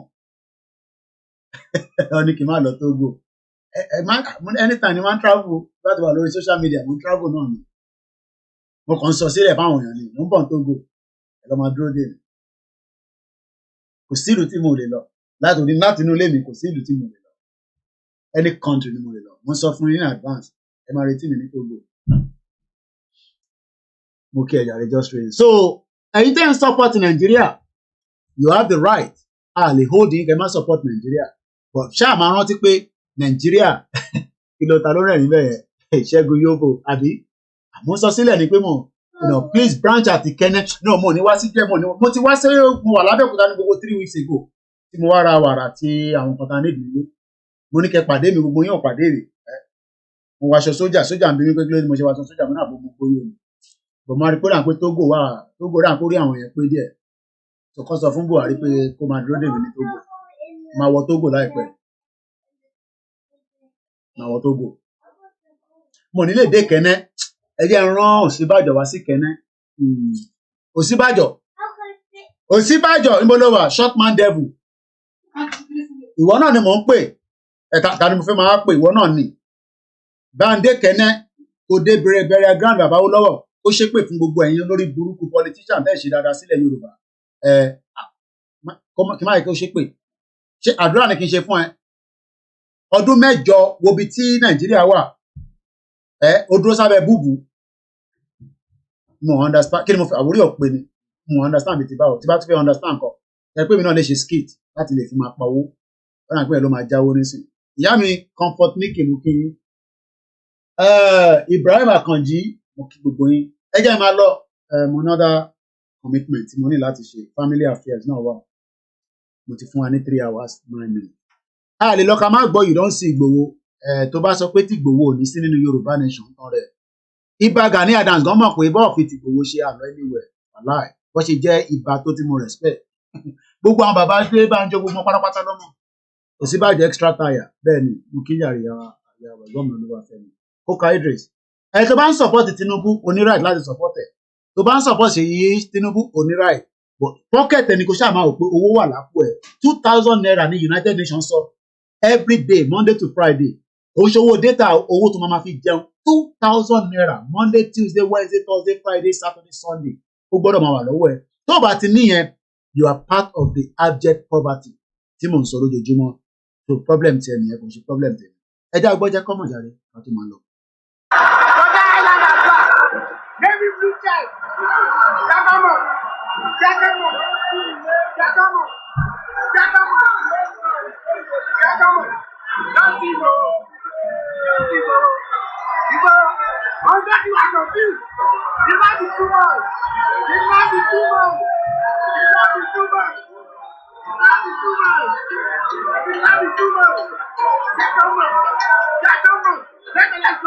Every one of us must rise up. The armed forces are not neutral. They collude. They collude. They collude with the armed bandits. They kill people, kill Nigerians. They facilitate their movements. They cover them. If you are depending on the armed forces to stop the killings, you will all die one by one. Other countries were refused at first, but we have to remember, and this is a really important point, that self-determination is an inalienable international right and a law as well. And other countries will recognise Scotland's democratic choice expressed at the ballot box. They will recognise that because that is the route that many other countries have taken in order to become independent. And just to make that... If you don't allow we Biafrans to go, that zoological republic called Nigeria will be a worse place than Somalia. And today it is happening. And if you have not applied for your Somalian visa, please try and do so. Should I say Somali visa? Try and do so as quickly as possible because the zoo is on the path of destruction. And there is nothing man can do to reverse it. Mark today's date and what I'm telling you. Nigeria will be destroyed beyond human comprehension. Now, you see, you, Obina, you have everything going for you. And I don't want you to feel discouraged. Please, things are bad in Nigeria, but I believe it's only for a short time. Because it depends on you. Whatever my generation might have done wrong, and I will be the first to admit that my generation has done a lot wrong, it's for your generation to do it better. And don't just sit down and complain. Don't just sit down and complain. Sitting down and complain is like the anger of the cripple. You're on the same time, you will be on the same ground, on the same level, but you have to be proactive. And you have to make sure you get enough of what I call critical mass of people, like-minded people, who will be ready to say, yes, we can bring about a change. And you can bring about a change if you get the critical mass of people. Impediment to Yoruba development is the impediment to Odua development. Without Nigeria, we won't be where we are. 1962, we were far ahead of South Korea and North Korea. We were far ahead of China even. We had television before France. We had radio before South Africa. Now look at where we are today. I think it's a shame that even any Yoruba man can be talking about restructuring at this point in time. What are we restructuring? This country that is already shot to pieces? I don't think that's what we want. But they are always talking about giving Nigeria a chance. The patience of Yoruba with Nigeria has come to an end. That is how far we can go. I've tried to share as many of our program link out there so that little fishy conversation in the group. Tẹ́ bá ti ń ṣe àwọn ìpàdé tẹ́ máa ń ṣe nínú group, ẹ máa try kẹ́ máa jẹ́ káwọn èèyàn mọ̀ pé àwọn ìlú kélébé wà tí kò tó Nàìjíríà tí wọ́n bá dẹ̀ gbé yẹ̀wò ẹ rí pé opportunity táwọn ní Nigerians could not get it in almost 63 years. And on that beautiful note, I will end it now with our anthem. And I say, shout out to everyone out there. Enjoy the rest of the evening. I might not be back out again tonight, but we'll definitely be rolling out again tomorrow by God's grace. I still need a bit of rest after the weekend. Bushy manage the weekend here. The weather and the walking was just too much for me. But I'm now getting much better. So, lágbára Elédùmarè, èmi náà wà ní ẹ̀yìn. Tẹ́ bá ń ṣe program, èmi náà máa wo àwọn tó ń ṣe program. Èmi náà máa communicate lẹ́yìn. But for now, I leave everybody in the hands of Elédùmarè. Yoruba country, there's no doubt about it. Ó máa wá sí ìmúṣẹ, whether they like it or not. Àìtí gba country o. But whether people are saying that country kan not declare, àbú ní gbogbo yẹn, kò sí nǹkan tó wà tó fún yín ní signal, the country kan ti wà declare. And if you think that you want to play that line, pẹ̀lú àwọn tí wọ́n náà ti declare country, it's entirely up to you to do so. But àwọn táwa tẹ̀lé tó jẹ́ olórí ìrìn àjò yìí tí a gbà fún àwọn bàbá yìí lóge, àwọn Professor Banji Akintoye, gbogbo àwọn tí wọ́n dúró pẹ̀lú àwọn tá à ń sọ yìí, any other person tó bá dúró tì wọ́n tí ẹ lọ ń support ìyá Dagboruwere yẹn is entirely up to you. Tó bá yá ẹ sunkún ẹ máa béèrè pé kí ló ń pa yín lẹ́kún. Bye for now.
ẹ má fojú ko eruku ata abẹ́ ń bẹ eruku ata tí o ti fojú ko bàbá wà gbogbo Nàìjíríà.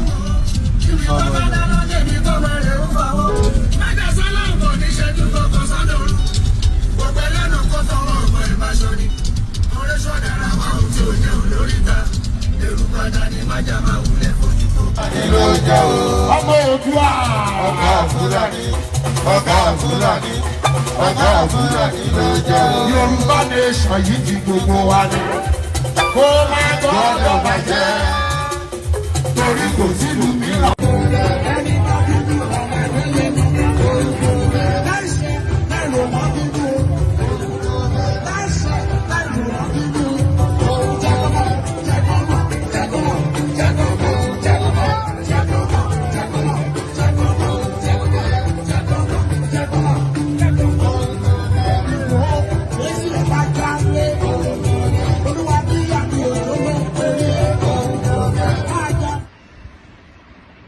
life is so funny. You come with nothing, then fight for everything, and later leave everything and go back with empty hand. God is powerful. Koikimedia, bringing the world closer to your doorstep. Have a very great afternoon. Enjoy the rest of the day. Bye for now.